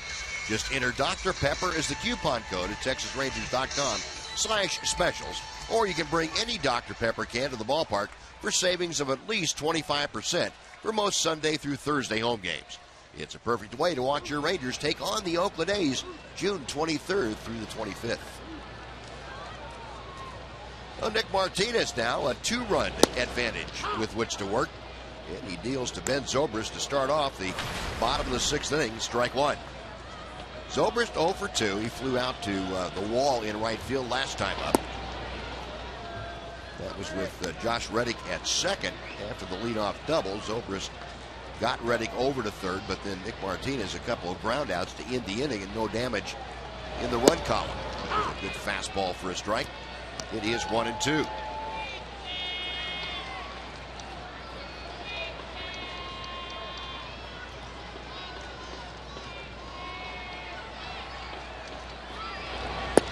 Tried the backdoor curveball and somebody put the latch on it. 2 balls and 2 strikes. Nick rebounding from his toughest outing of the year. It was last time out. Difficult time against the White Sox. And Zobrist lines one to right. Here comes Chu. And reaches up to make the grab for out number 1. Boy, he smoked that ball. A pitch inside, and he ripped it. Got that one on the sweet spot. Chu got a good jump and confidently ran that ball down.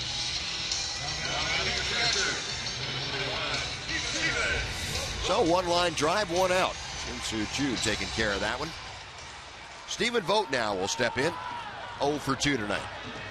Talking about Nick Martinez last time out against the White Sox. Just 3 1/3 innings of work. Gave up 7 runs on 9 hits. He just never really got himself untracked in that ball game. There was the line last Wednesday, loss to the White Sox. 89 pitches in 3 1/3 frames.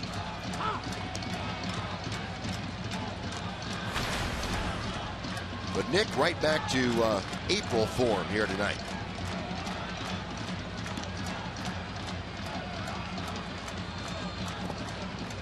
Down at the shoe tops, 1 ball and 2 strikes. Bo with a fly ball to left, a ground ball to second. 0 for 2 tonight, and Bo starting to have a rather lengthy 0 for. He's 0 for 14. 0 for 14 and 1 for 22.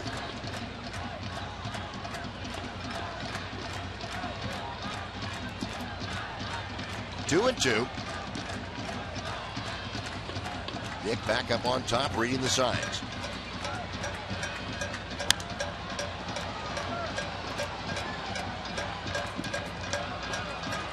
Rangers have had a hard time figuring out this year what to do with Stephen Vogt. Coming into the game, he'd gone 7 for 17 with 3 home runs and 8 RBI in the 7 games with the Rangers. That pitch is low. The count is full.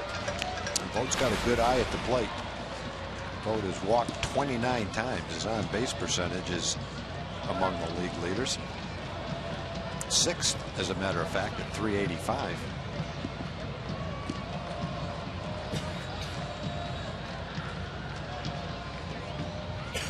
Payoff pitch on the way. And we'll try it again.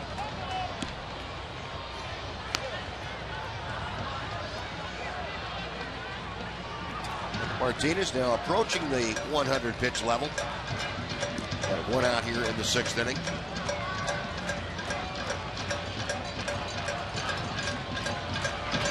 Outside, ball 4. Well, Vogt draws the walk. 3rd walk issued by Nick Martinez tonight to go along with 1 hit batter. And Mike Maddox make a slow walk out to mound. It looks like right after he had made a call down to the bullpen. Starting to get some action down there. Looks like John Edwards, hard throwing right-hander, will be the first up, getting loosened in the Ranger pen.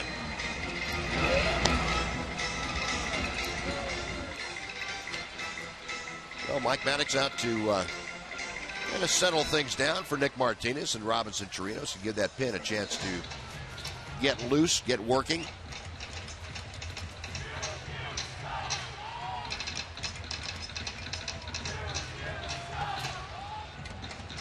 Nick Martinez tonight, just 1 hit, 3 walks, 2 strikeouts, 96 pitches through the first 5 1/3.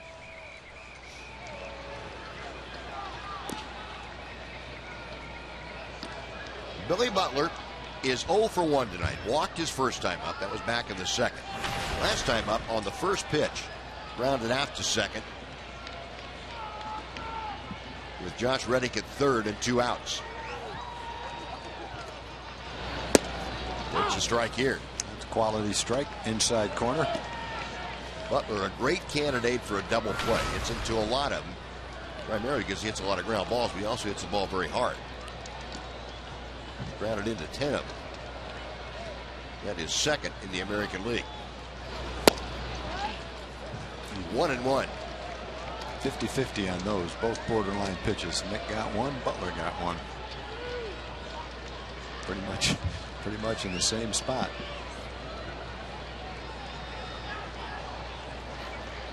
Nick Acheka first. That's line to center, but Leonis Martin right there.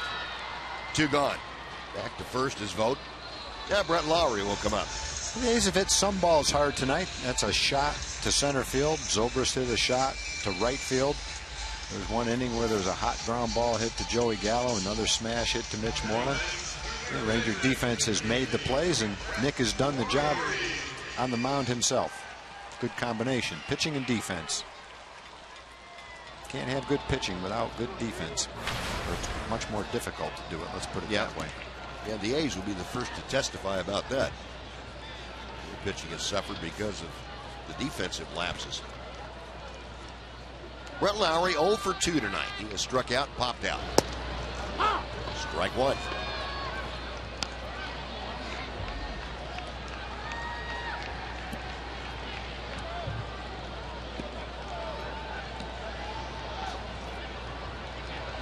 Vogt inching off first base as Nick Martinez reads the signs.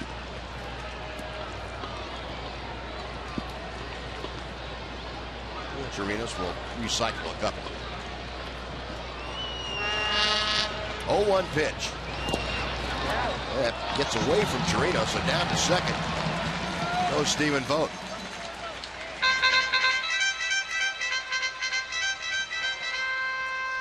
Looked like one of those in-between hops for Chirinos. Couldn't quite get his body in front of it. Yeah, hit fairly close to him and came straight up the breaking ball and kicked back to Chirinos' left. Couldn't get his upper body in front of him to angle it over, so it goes to a wild pitch.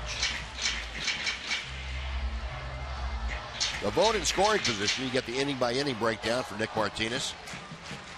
The 5th and the 2nd, both at 20 pitches. Other than that, all of the teams. The 1-1 pitch. 1-2. Saw Lowry earlier in the season in the series struggle with the breaking ball. And you can tell he's a dead fastball hitter. He'll adjust occasionally to the breaking ball, but as a rule, it gives him some problems. Got him swinging. Boy, you put a little wrinkle in it, and Lowry's kind of hamstrung. So that'll do it. No runs, no hits. The Walker left stranded. We're going on to the 7th inning.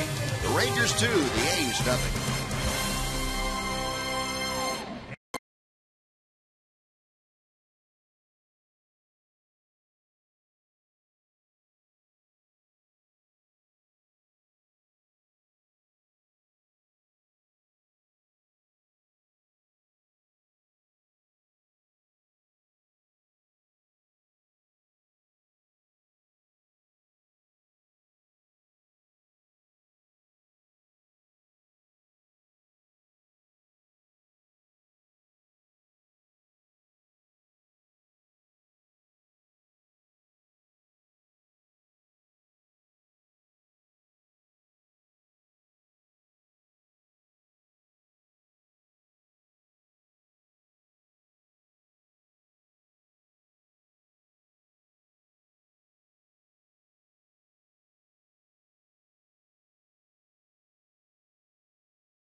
Prince Fielder got it started. A soft single to left for the RBI. Got the Rangers on top in the third inning. And then 3 innings later, Mitch Moreland to dead center field off of Sonny Gray. Way up and out of here. Moreland's 7th home run of the year. Rangers lead it 2-0 after that blast. And that's where we stand here as we go to the top of the 7th inning. And the Rangers, something they have not been able to do the last few times out, knock Sonny Gray out of the ball game with the Rangers leading. So Sonny Gray will not be able to win a game tonight. He is gone after 6 innings of work. Gives way to Fernando Rodriguez. Rodriguez appearing in his 15th ball game for the year, and he will come on now to face the bottom of the order, the number 9 man, Hanser Alberto. Alberto 1 for 2, singled his last time up.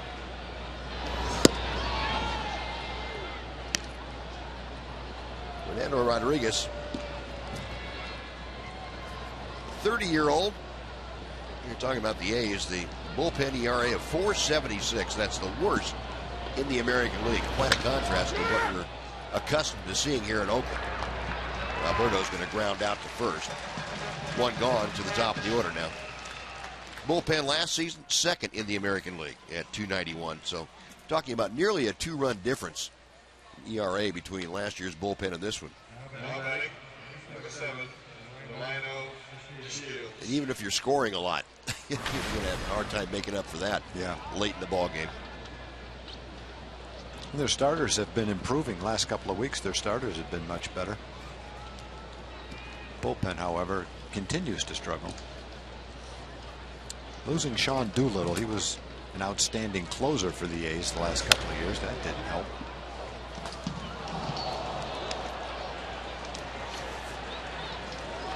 Delino to Shields 1 out of 2 tonight with a triple and a run scored. He's also walked. In fact, A's starting pitchers are 8-4 with a 1.87 ERA over the last 15 games. A lot of that 1.87 comes from Sonny Gray. 3 or 4 starts he's had over that time. Kurt Young and Bob Melvin. Bob Melvin on your right. Kurt Young, the pitching coach. 1 ball and 1 strike to Delino to Shields. That big overhand curveball by Fernando Rodriguez. Here was that triple that we talked about. That ball was crushed to right center field. And Delino, no doubt, coming out of that box that he was thinking 3. Facing Rodriguez now with a count of 1-2.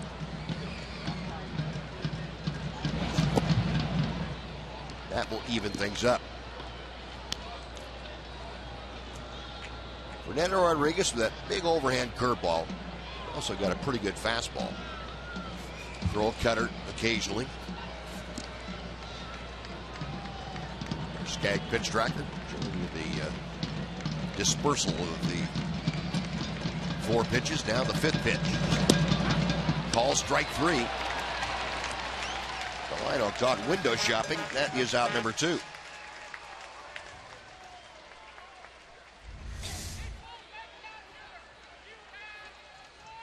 It's one of those tough pitches for a hitter to hit, but kind of been one of the themes we've had this year, consistently being called a strike by all the umpires. It used to be you'd say this umpire had a certain strike zone, another umpire had a certain strike zone. He likes to call the low strike. I guess to a certain degree that's still true. But that pitch down at the bottom of the strike zone consistently by most umpires being called a strike this year. And our Fox Tracks shows it every night. Yeah, well, you have to mention it again that the umpires see this Fox track too. Sure. And that's how they're graded. Sure. So they're well aware of what we're seeing and what we're talking about. Yeah, exactly. I think they've made a concerted effort to say, okay, that's by rule, if that's a strike, we ought to start calling that. Yeah, and exactly. Most of them have. 0-1 to Chu. Make that 2-0 now. Chu tonight is singled, struck out, and grounded into a double play. 1 for 3. Hitting at .243 as he faces Rodriguez. Bases empty, 2 away. here in the top of the 7th inning.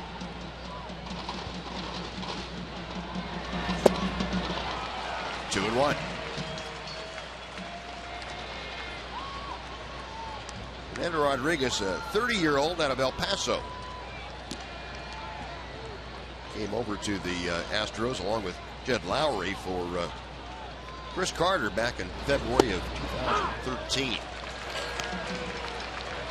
Deal with the Astros.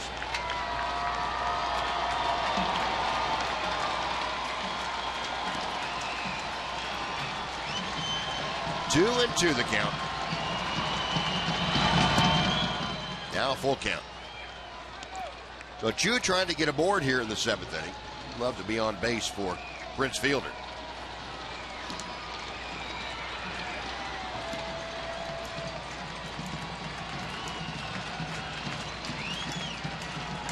Rodriguez okays the sign. He's ready. Payoff pitch on the way. We'll try it again.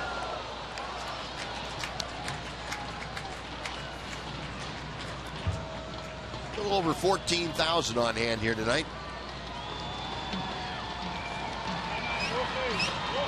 First of 3 games between the Rangers and the A's in this go-around. A's so far in the season series have won 4 of the 7 games. Remember, the Rangers split the opening series, a 4-game series here with Oakland, back in April. Hard hit into right field, a base hit. And Chu has his second knock of the night.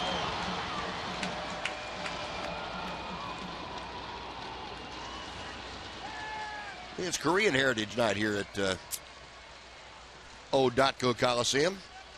And, of course, Shin-Soo Choo, a favorite back in Korea.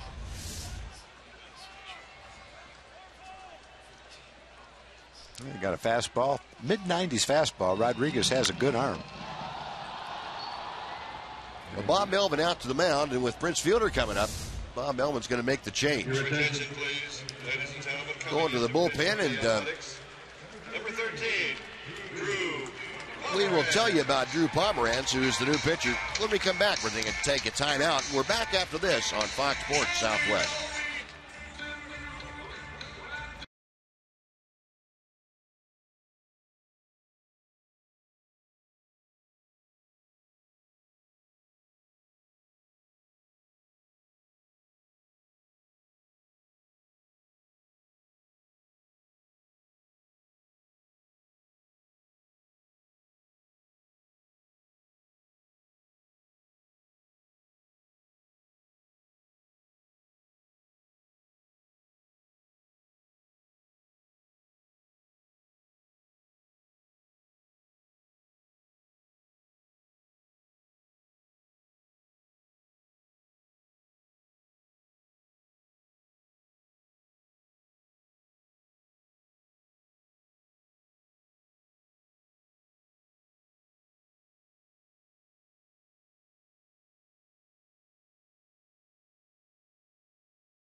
He has been brought in to face Prince Fielder with 1 on and 2 outs here in the 7th inning.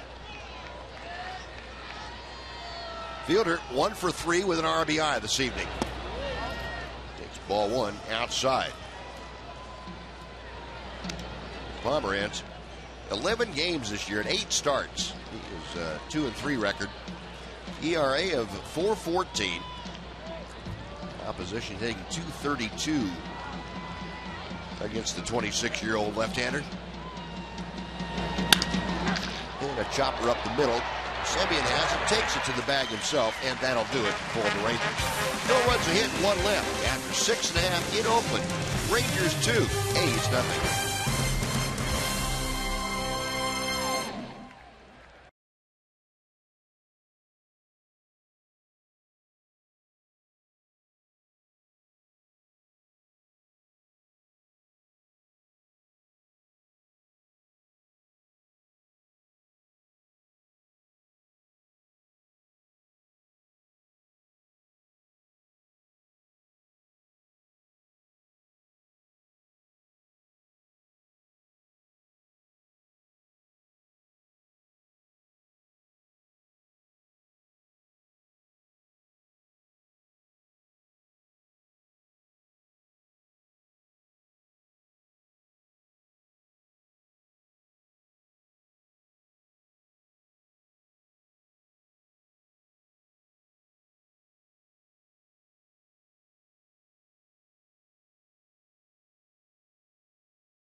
Will receive a Prince Fielder bobblehead. That's courtesy of Dr. Pepper and Brookshire's.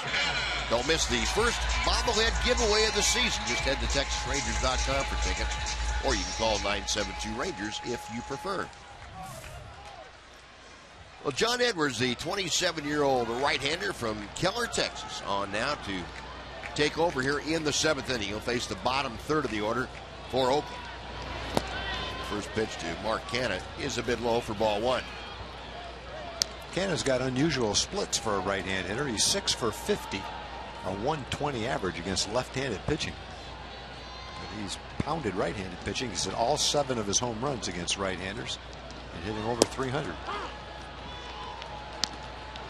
Edwards dropping in the breaking ball. 1-1 the count. Canha tonight is grounded into a fielder's choice and was hit by a pitch. Nick Martinez, 6 innings of work, just 1 hit allowed to the A's. That was the leadoff double in the 4th inning. Nick walked 3 and struck out 3.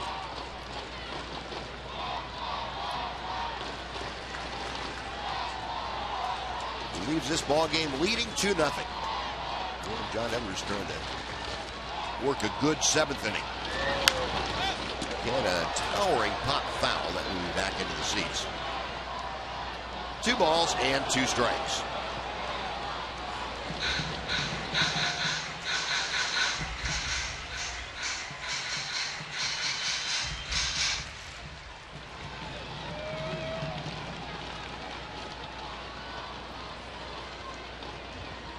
Canha settling back in.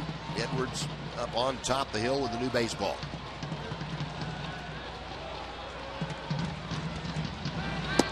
Got him swinging. He saw a breaking ball before that, and he wasn't ready for the 93-mile-an-hour fastball. You could tell the way he swung at it. He swung at it almost when it was by him and in the catcher's glove. Almost like he was looking for a breaking ball right there. If he got it, it looked like he had it timed pretty well, but he just was not ready for the fastball. And that's the problem if you do look for a breaking ball and get a fastball. It's just not very easy to adjust to that.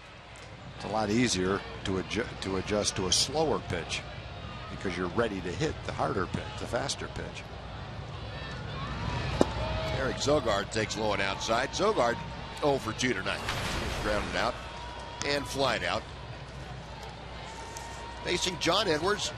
Last time we saw John was against the White Sox back home on the 4th. Worked 2/3 an inning of shutout baseball. 1-0 pitch is at the knees on the outside corner.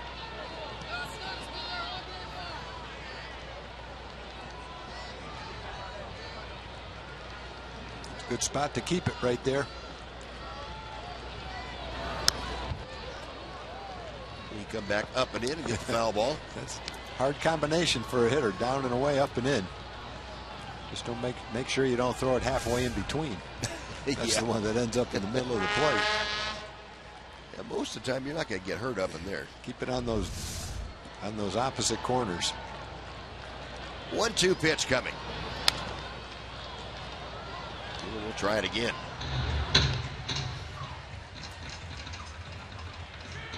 John Edwards originally drafted by St. Louis as an outfielder. Outfielder first baseman, I guess it was. Figured that it was a little bit easier to throw a curveball than it was to hit it. And Sogard places one into left field for a base hit. Well, there's one that was halfway in between, looked like.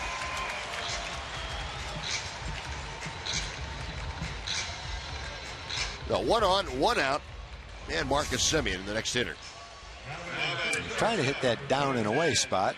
Got it up a little bit, but Sogard's swinging the bat a little bit better this year, although recently he hasn't been. Last 19 games, he's hitting right around 200. For the season, he's right around 250. Just the second hit for Oakland here this evening. And Marcus Semien, who has walked and struck out, will step in.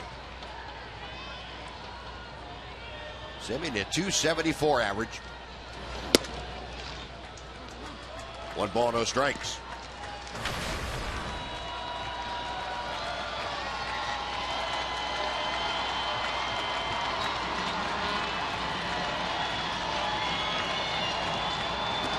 Rangers looking for that double play grounder, and preferably a middle infielder. 1-1.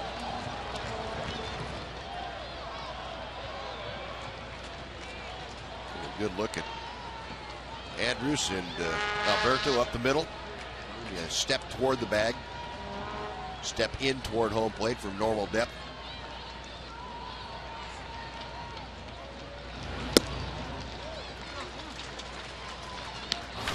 Semien last year, .234 average.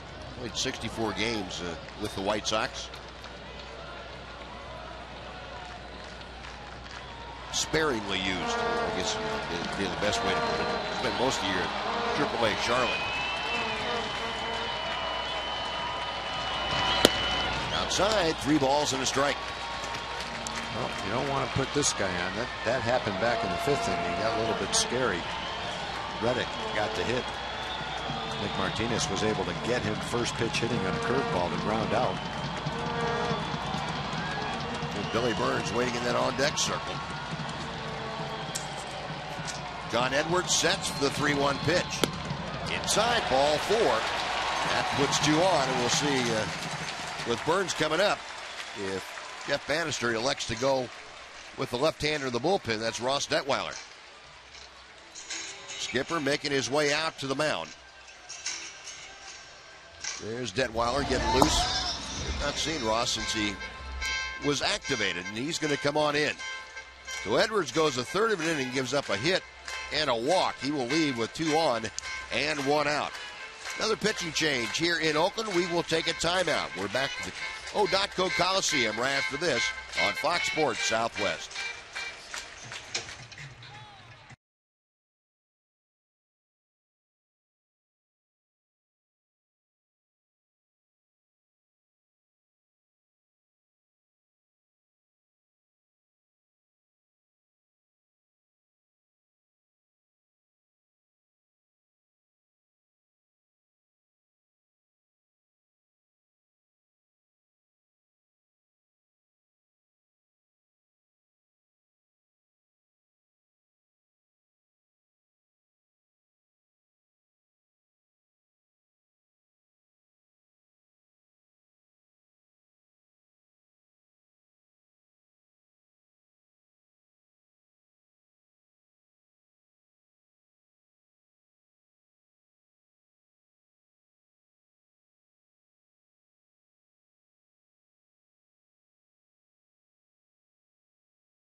the bullpen, and Ross Detweiler, 29-year-old left-hander who was in the starting rotation for all 7 of his appearances, having long been disabled with the shoulder inflammation.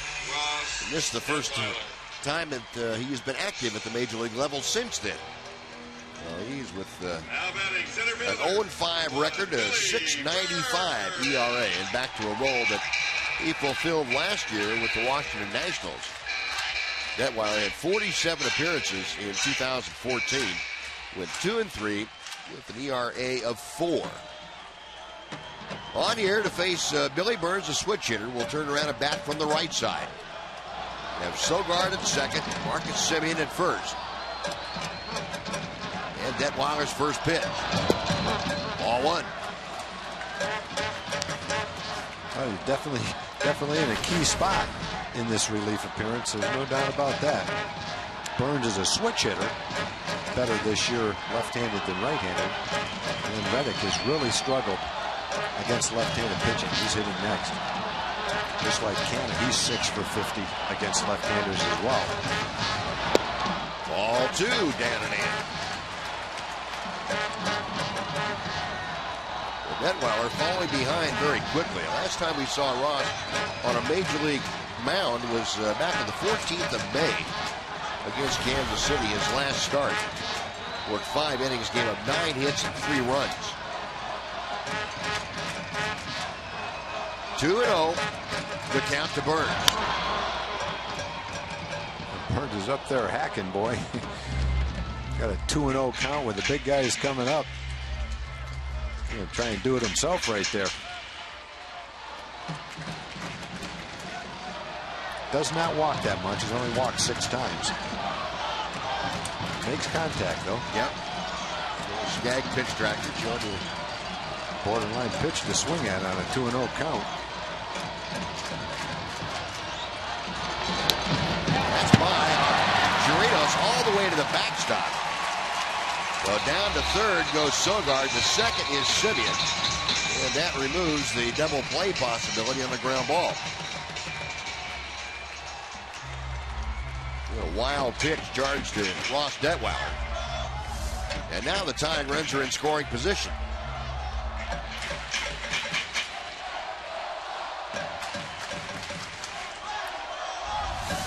So 3 balls and a strike with 1 out.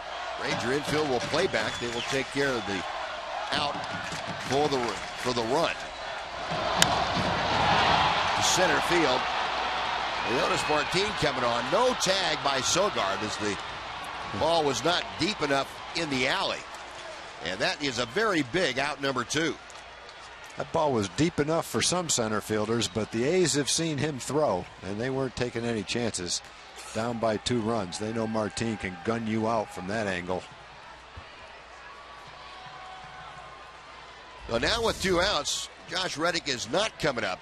Instead, it'll be Josh Phegley, the backup catcher, right-handed hitter. That's how much Reddick is struggling against left-handed pitchers. You've got a guy 10th in the league with a .305 average, 10th in the league in on-base percentage, and a .373 hitter at home. But he's only 6 for 50 against left-handed pitching. That's a .120 average, and so he will be pinch hit for in this situation. And Mike Maddox out to the mound to make sure that they have their signal straight on what they want to do with Phegley. And you would think that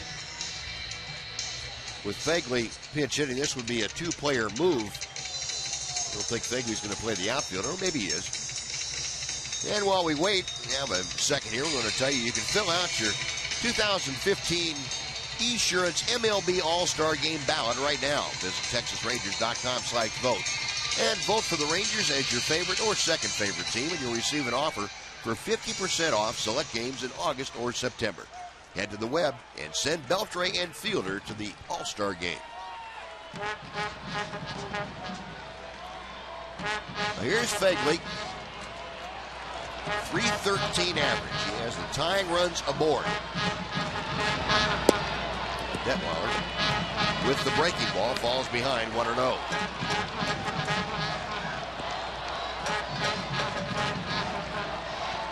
Sogard at third base. Marcus Semien out there at second.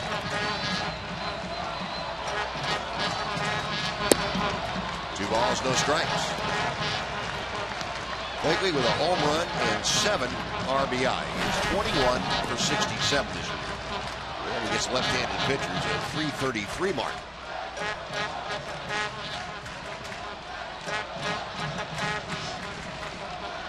Detweiler ready. The 2-0. 3 balls, no strikes. Fegley batting in the number 2 spot. If he is able to get aboard to load the bases, Ben Zobrist. Third place hitter waits to be next.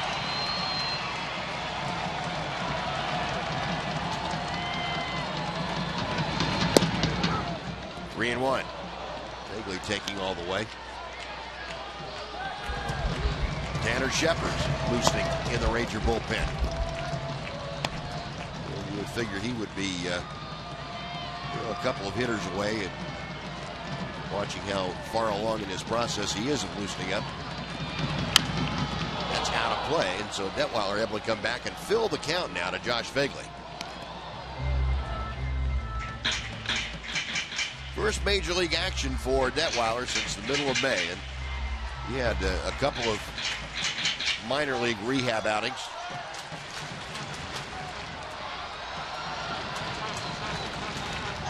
Skag pitch tracker. Throwing everything away from Fegley. Payoff pitch now coming. We'll try it again. Good fastball right there. That registered at 95 miles an hour on the board. Well, I was trying to come back and throw some quality strikes, and there was one. Inside part of the plate. Had some good velocity on it. Fegley digging back in, and Detweiler studying the signs. The left-hander picks one out. Foul ball. 94 miles an hour with that pitch.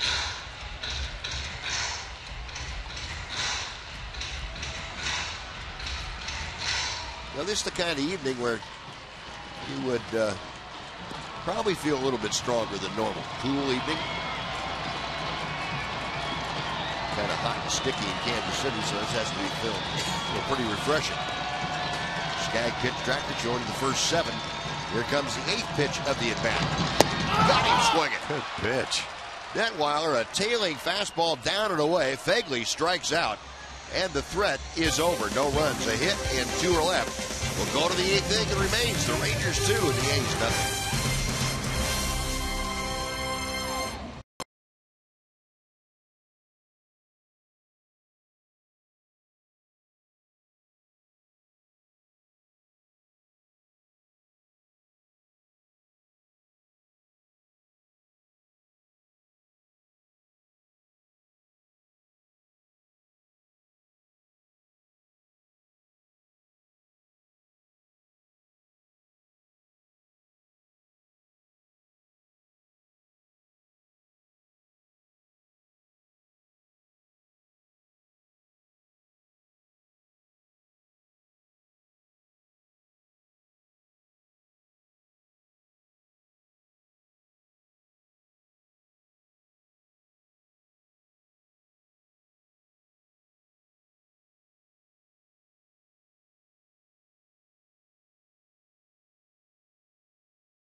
Ross Detweiler and John Edwards able to escape a little bit of a difficulty there in the bottom of the 7th inning.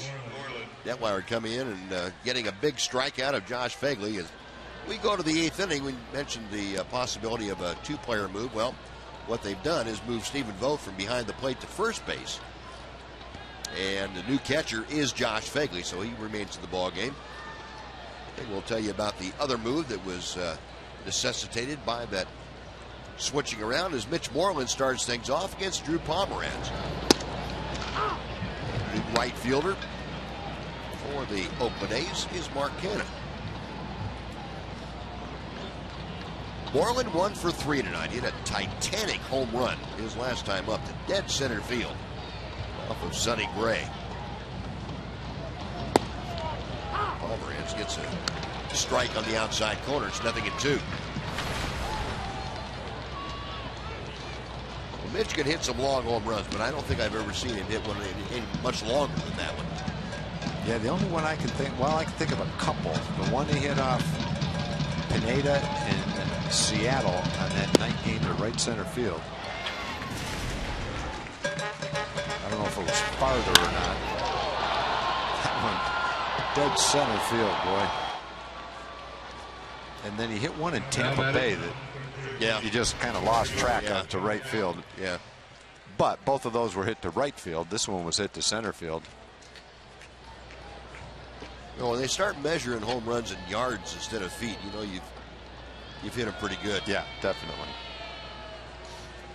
Now 1 out, and Joey Gallo, who is 1 for 3, takes high and tight. Gallo singled his last time up, hit a ground ball to center field for his first hit of the night. Gallo able to find ways to get on base. Now hitting at 296.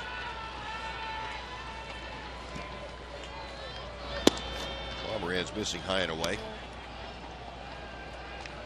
So Gallo now has hit safely in 6 of his first 7 ball games, and here's the guy we've been looking to see, Pat Venditti, the switch pitcher.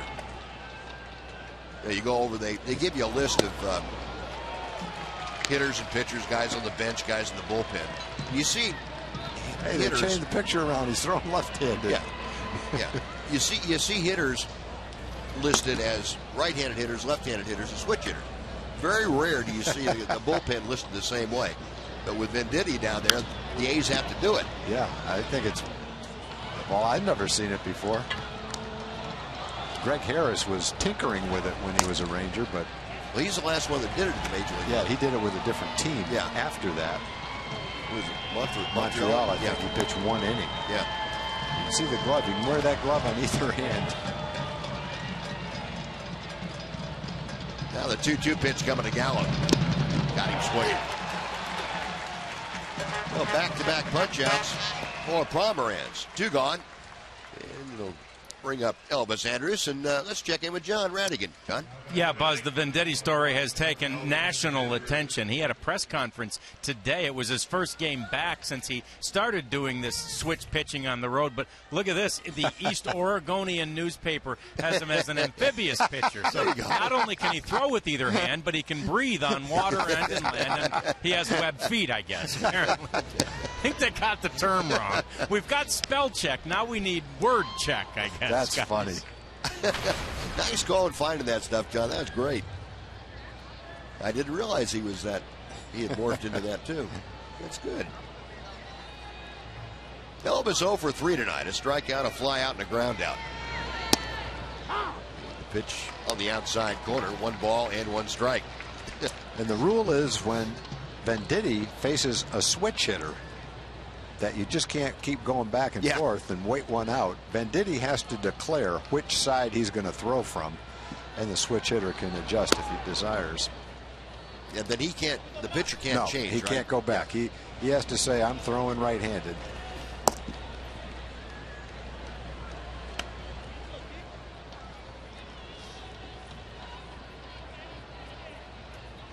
Now the 2-1 pitch. Inside, right at the feet of Elvis. It's 3 balls and a strike.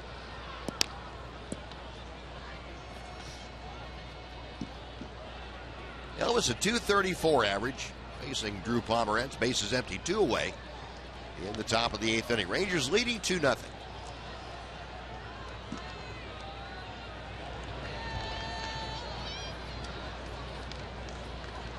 Pomeranz to the plate. Little loop around the center. Simeon going out, so is Sogard, but he gets between them and down for a base hit. Elvis has his first safety of the night.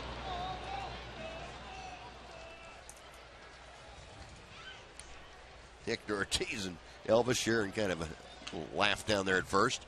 Now batting, number 2, Leonis Martin. He got it in on the fist. Elvis was just strong enough to get it far enough so that Sogard couldn't run it down.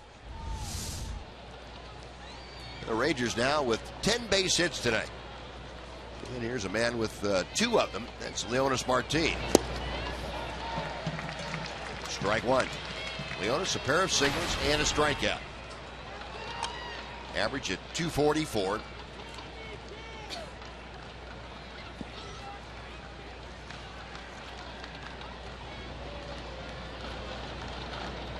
Pomeranz a check of first. Sogard will flip over to Simeon, and that will do it for the Rangers. No runs a hit. Rangers now stranded 8 as they strand Elvis. On to the bottom of the 8th. Rangers 2, A's nothing.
Two more games after tonight here in Oakland, and it's home for a rather brief 5-game homestand. Minnesota in for 3, the Dodgers in for 2. The Dodgers games, the first 2 of a home-and-home 2-game series. The Dodgers out in L.A. and then on to Chicago for the following weekend. Ross Detweiler going to work to Ben Zobrist, starting off the bottom of the 8th inning. Zobrist turning around to hit from the right side. Zobrist tonight 0 for 3. It's fouled straight back. It is 0-2. Zobrist this year 190 or 180, I should say, as a left-handed batter. 259 as a right-hander.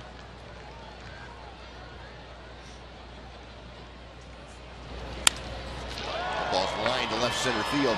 Over in a hurry and diving. Delino to Shields, but it's by him and to the wall. Leonis backs it up, and into second with a leadoff double is Ben Zobrist.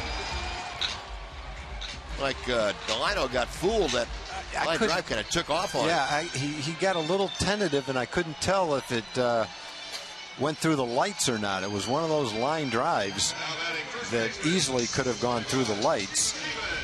It's a hard hit ball. But with his speed, it looked like he might be able to run it down. But right in there, he kind of shied away a little bit. I'm not sure if he misjudged it or if he lost it in the lights. Couldn't tell. Off the bat, it looked like a double. Then when you saw him closing in on it, it looked like he might be able to make a nice running catch. Oh, just the third hit of the night for the A's. A leadoff double by Zobrist. Now Stephen Vogt 0 for 2 with a walk. Vogt is flied out, grounded out. His walk came in the 6th inning. Detweiler reaching back for a little extra, threw that fastball right on by him. Tanner Shepard's in the Ranger bullpen. And after Vogt, you have a right-handed hitting Billy Butler as the DH. So this could be the last hitter that Ross Detweiler will face here tonight. Now time called. Ball got loose past the Ranger bullpen out into right field. Vogt with runners in scoring position this year. Excellent numbers. 375 the average. 6 home runs, 33 RBI. He's got Zobrist out there at second.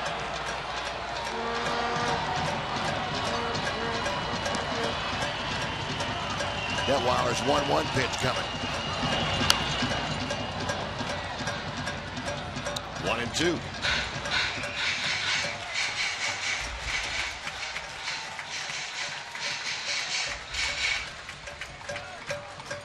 Detweiler this year against left-handed hitters, giving up just a 161 average coming into play tonight.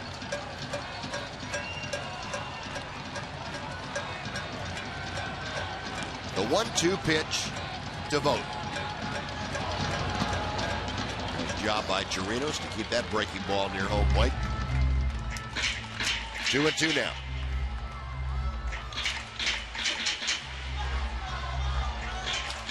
The Rangers have had 10 base hits tonight, but they've been spaced out pretty well by the trio of Gray, Rodriguez, and Pomeranz.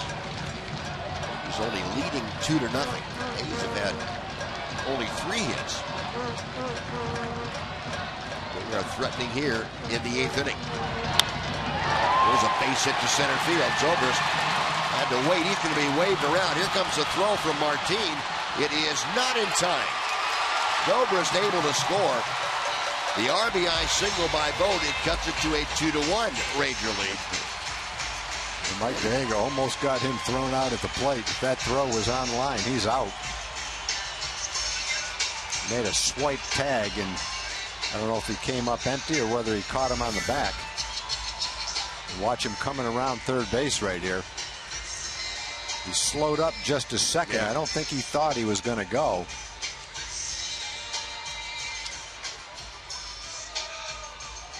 Couldn't tell whether he touched him or not. Strong throw. Up the line a little bit, though. Yep, Jeff Bannister has issued the challenge to the call at home plate. Mike Gallego's holding his breath over third base, Yeah. third base coach. Because with a good throw, he was out easily. Yeah, it doesn't look like that. From that angle, anyway, that we could definitively tell. Bill Miller, the crew chief, and Jim Wolf, the home plate umpire. So they are under the headsets and talking to the replay command center back in New York. And the call on the field is safe at home.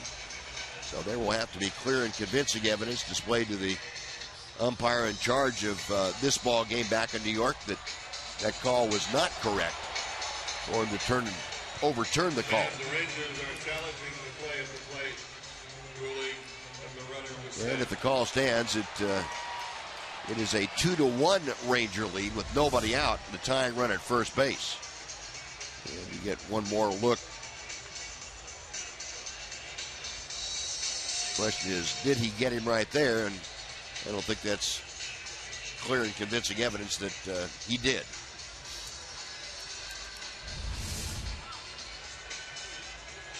Jim Wolf on your right, Bill Miller on your left.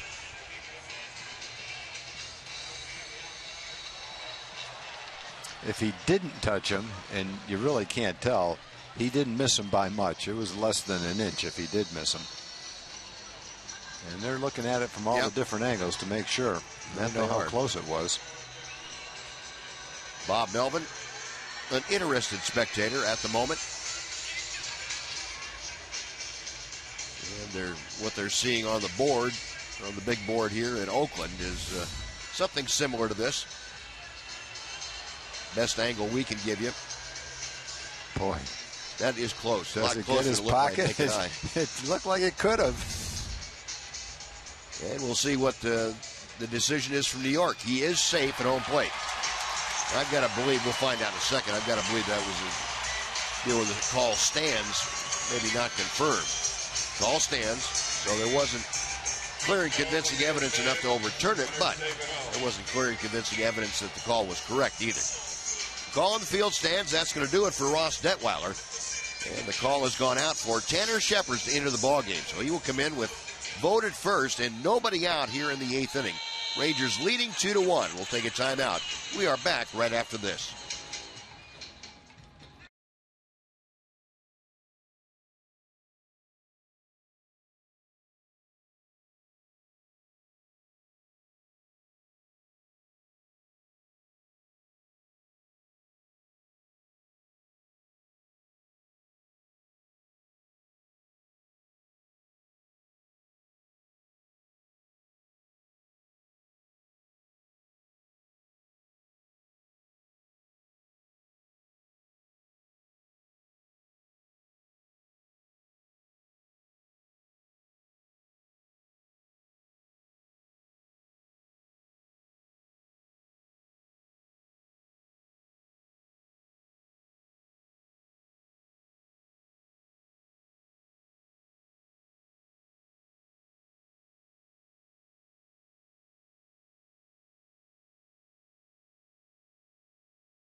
The lead in half. It's 2-1 Texas. Stephen Vogt at first base. And the first pitch to Billy Butler is in for strike one. Tanner Shepard, his 16th appearance of the season. He is 2-0, 5.52 ERA. Opponents hitting just .228 against him.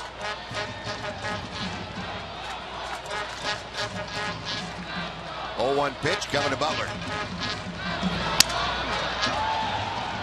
Gallo to second. They turn it over.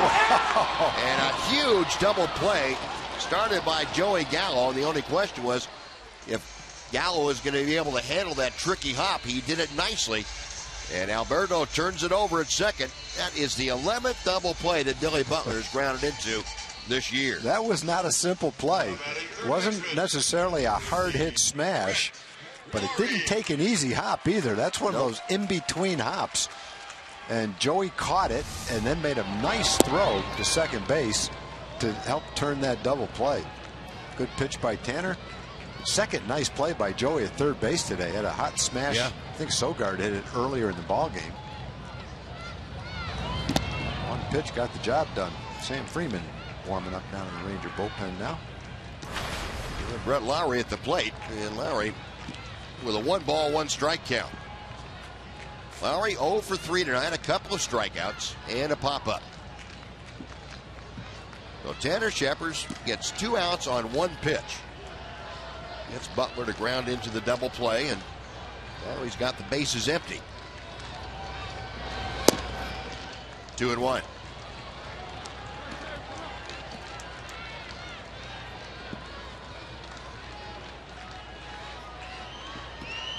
This for Tanner Shepard. His 10th outing. who's coming back to the Rangers for the second time. Make that 11th outing.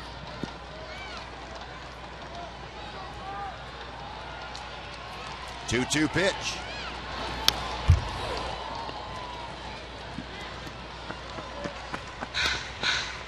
Tanner pitched in one ball game in the Kansas City series.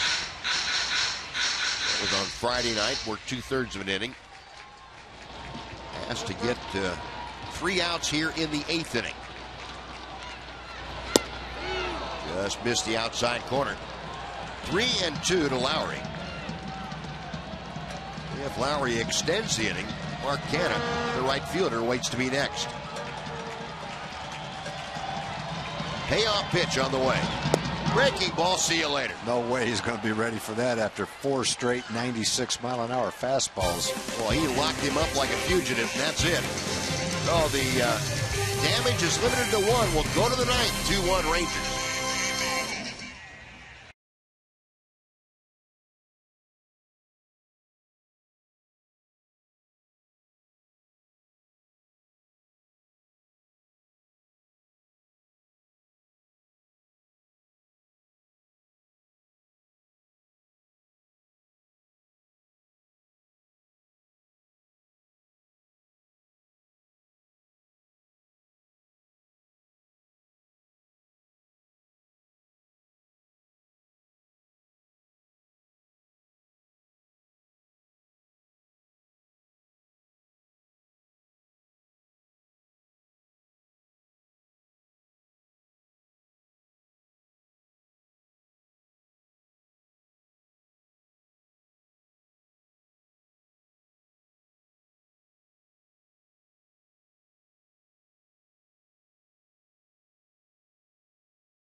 To play this final frame, the Rangers and the A's. Rangers with a 2-1 lead. We will do it all again tomorrow night from here at O.co as well. It's Prince Fielder, the league's leading hitter, against Billy Burns and the rest of the A's tomorrow. The Rangers trying to get this one, and then that one will allow them to make it 2 in a row against the A's. AT&T U-verse reminds you we're on late tomorrow night, 9 o'clock, 8:30 for Rangers Live. Guys, back up to you. All right, John, thank you. Well, here we go. A switch pitcher, Pat Venditti. On now, and got into the ball game Sunday against the Red Sox. Worked the 3rd of an inning. He is on here to work the 9th against the Rangers. Robinson Chirinos starting things off. And the first pitch, a breaking ball from Venditti, is in for a strike. Chirinos 0 for 3 tonight.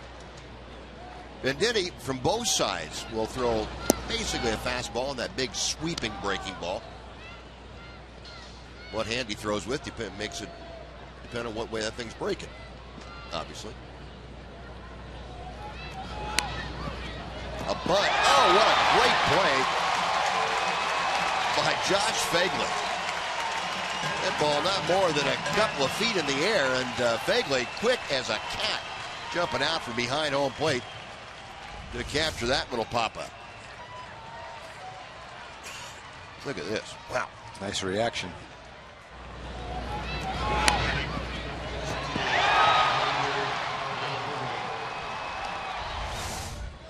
The 1 gone. Here's Hanser Alberto to face Venditti. Alberto a single back in the 5th inning. Fastball for Venditti, right-handed, looks like it's somewhere between 84 and 86 based on the fastballs he's thrown today. A little cue shot down to first. Venditti will get the put out. 2 gone. And before Delino DeShields comes up, let's send it back to Dana Larson for a preview of Rangers Live. Dana?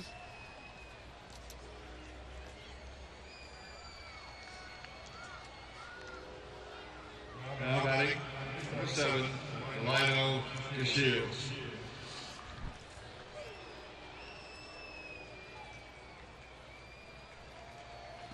All right, Dana, thank you.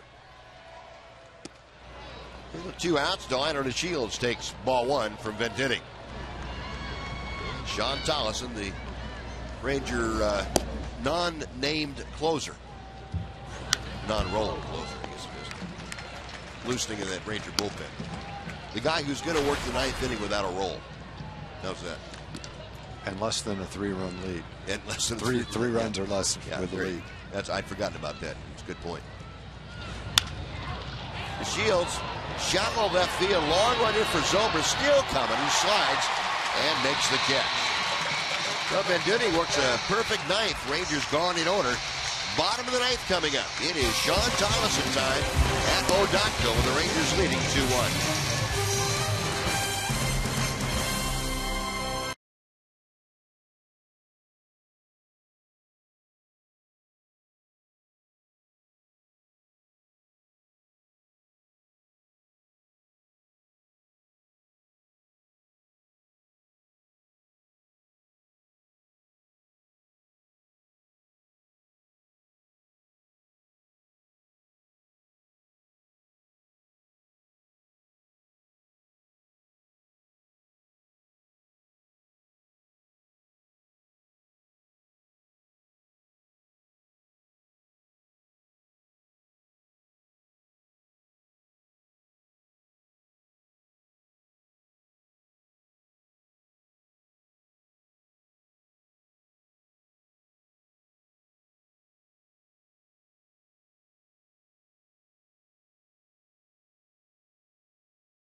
Game is the Rangers starter, Nick Martinez.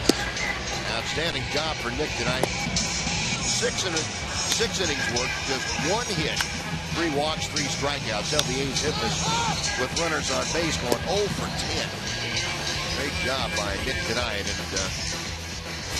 quiet an evening. He is in line to get the W. If this man can close him out, that would be Sean Tollison.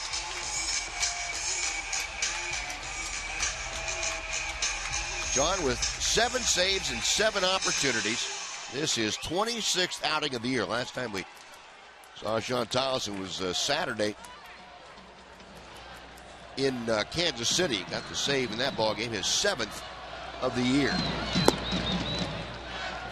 Working here to Mark Connor to start things off.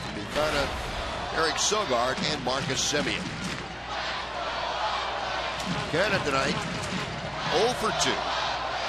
Ground out, a strikeout. He was hit by a pitch. Fastball right down through there. 1-1.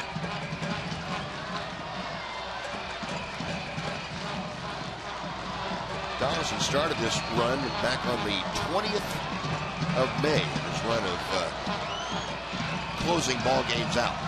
He had 6 straight save opportunities that he worked in. Finally had a non-save opportunity at home against the White Sox. Worked 2 innings in that ball game. And then last time out, got the save against Kansas City.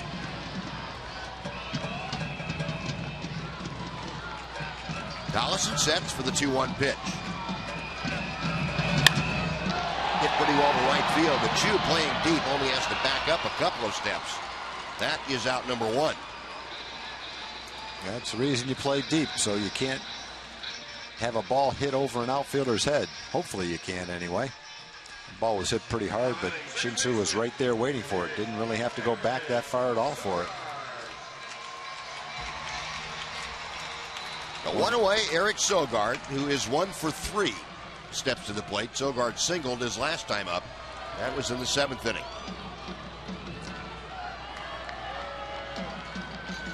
Sogard a .253 average.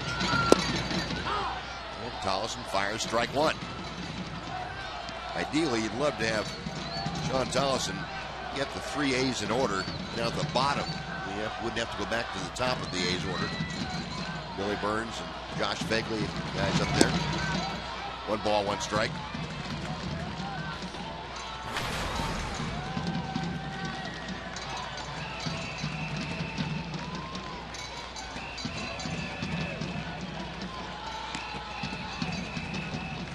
Tollison with a 1-1. 1-2. Fastball, 94.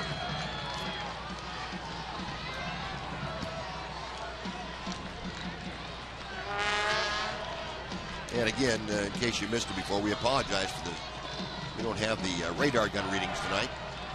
We will get that back for you tomorrow. 1-2 pitch. Gallo. And the Moreland, 2 outs.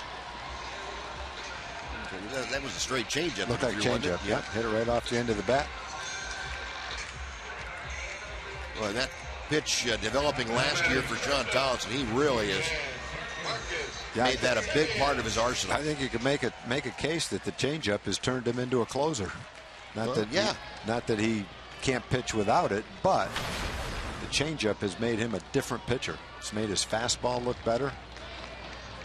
And giving him the opportunity to, if he can get this out, go 8 for 8 and save opportunities, trying to get that last out to accomplish that. It's certainly given him a weapon against left-handers that wasn't there before. Exactly. You know, he might have had something to work with before against left-handers, but not like that. No. And a closer's not going to come out when a left-hand hitter comes up there. So to be a closer, you got to get him out.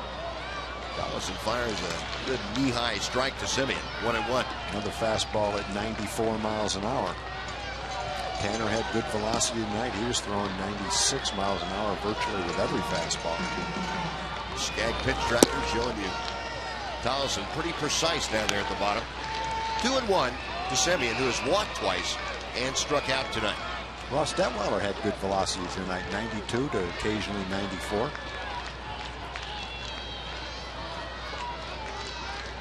The 2-1 pitch on the way. Poke to right, that's in for a base hit, and the A's still have life. They have the tying run aboard with 2 outs, and the top of the order coming up. That was a good pitch. That pitch was down and away with good velocity, and Simeon just reached out, poked it into right field. Might not even have been a strike. Yeah. It wasn't. Not much you can do about that one.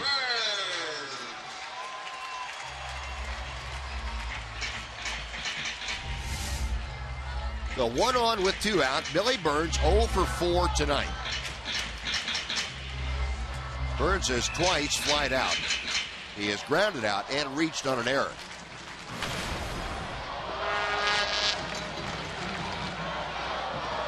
Major outfield now will come in a little bit. Burns, of course, very, very good speed.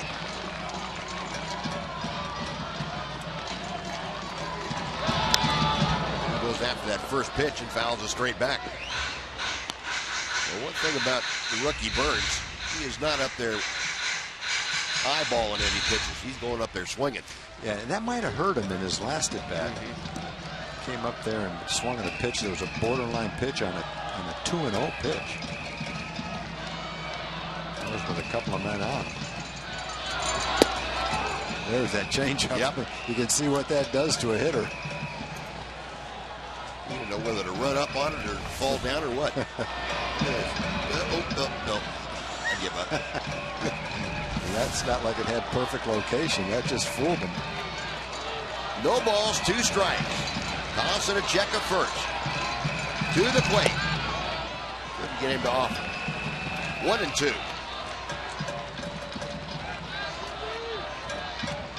Burns checking with Mike Gallego, the third base coach. Tollison back up on top. He will check with Robinson Chirinos. What's that changeup? That's what it's going to be. The 1-2 pitch coming. knocked him out. Mitch Moreland, the first baseman, waving everybody off, makes the catch, and that is a winner. Sean Tolleson, his 8th consecutive save. Nick Martinez back in the winners column. He moves to 5-2. The Rangers win it 2-1. And we will come back to Odotco to wrap things up right after this on Fox Sports Southwest.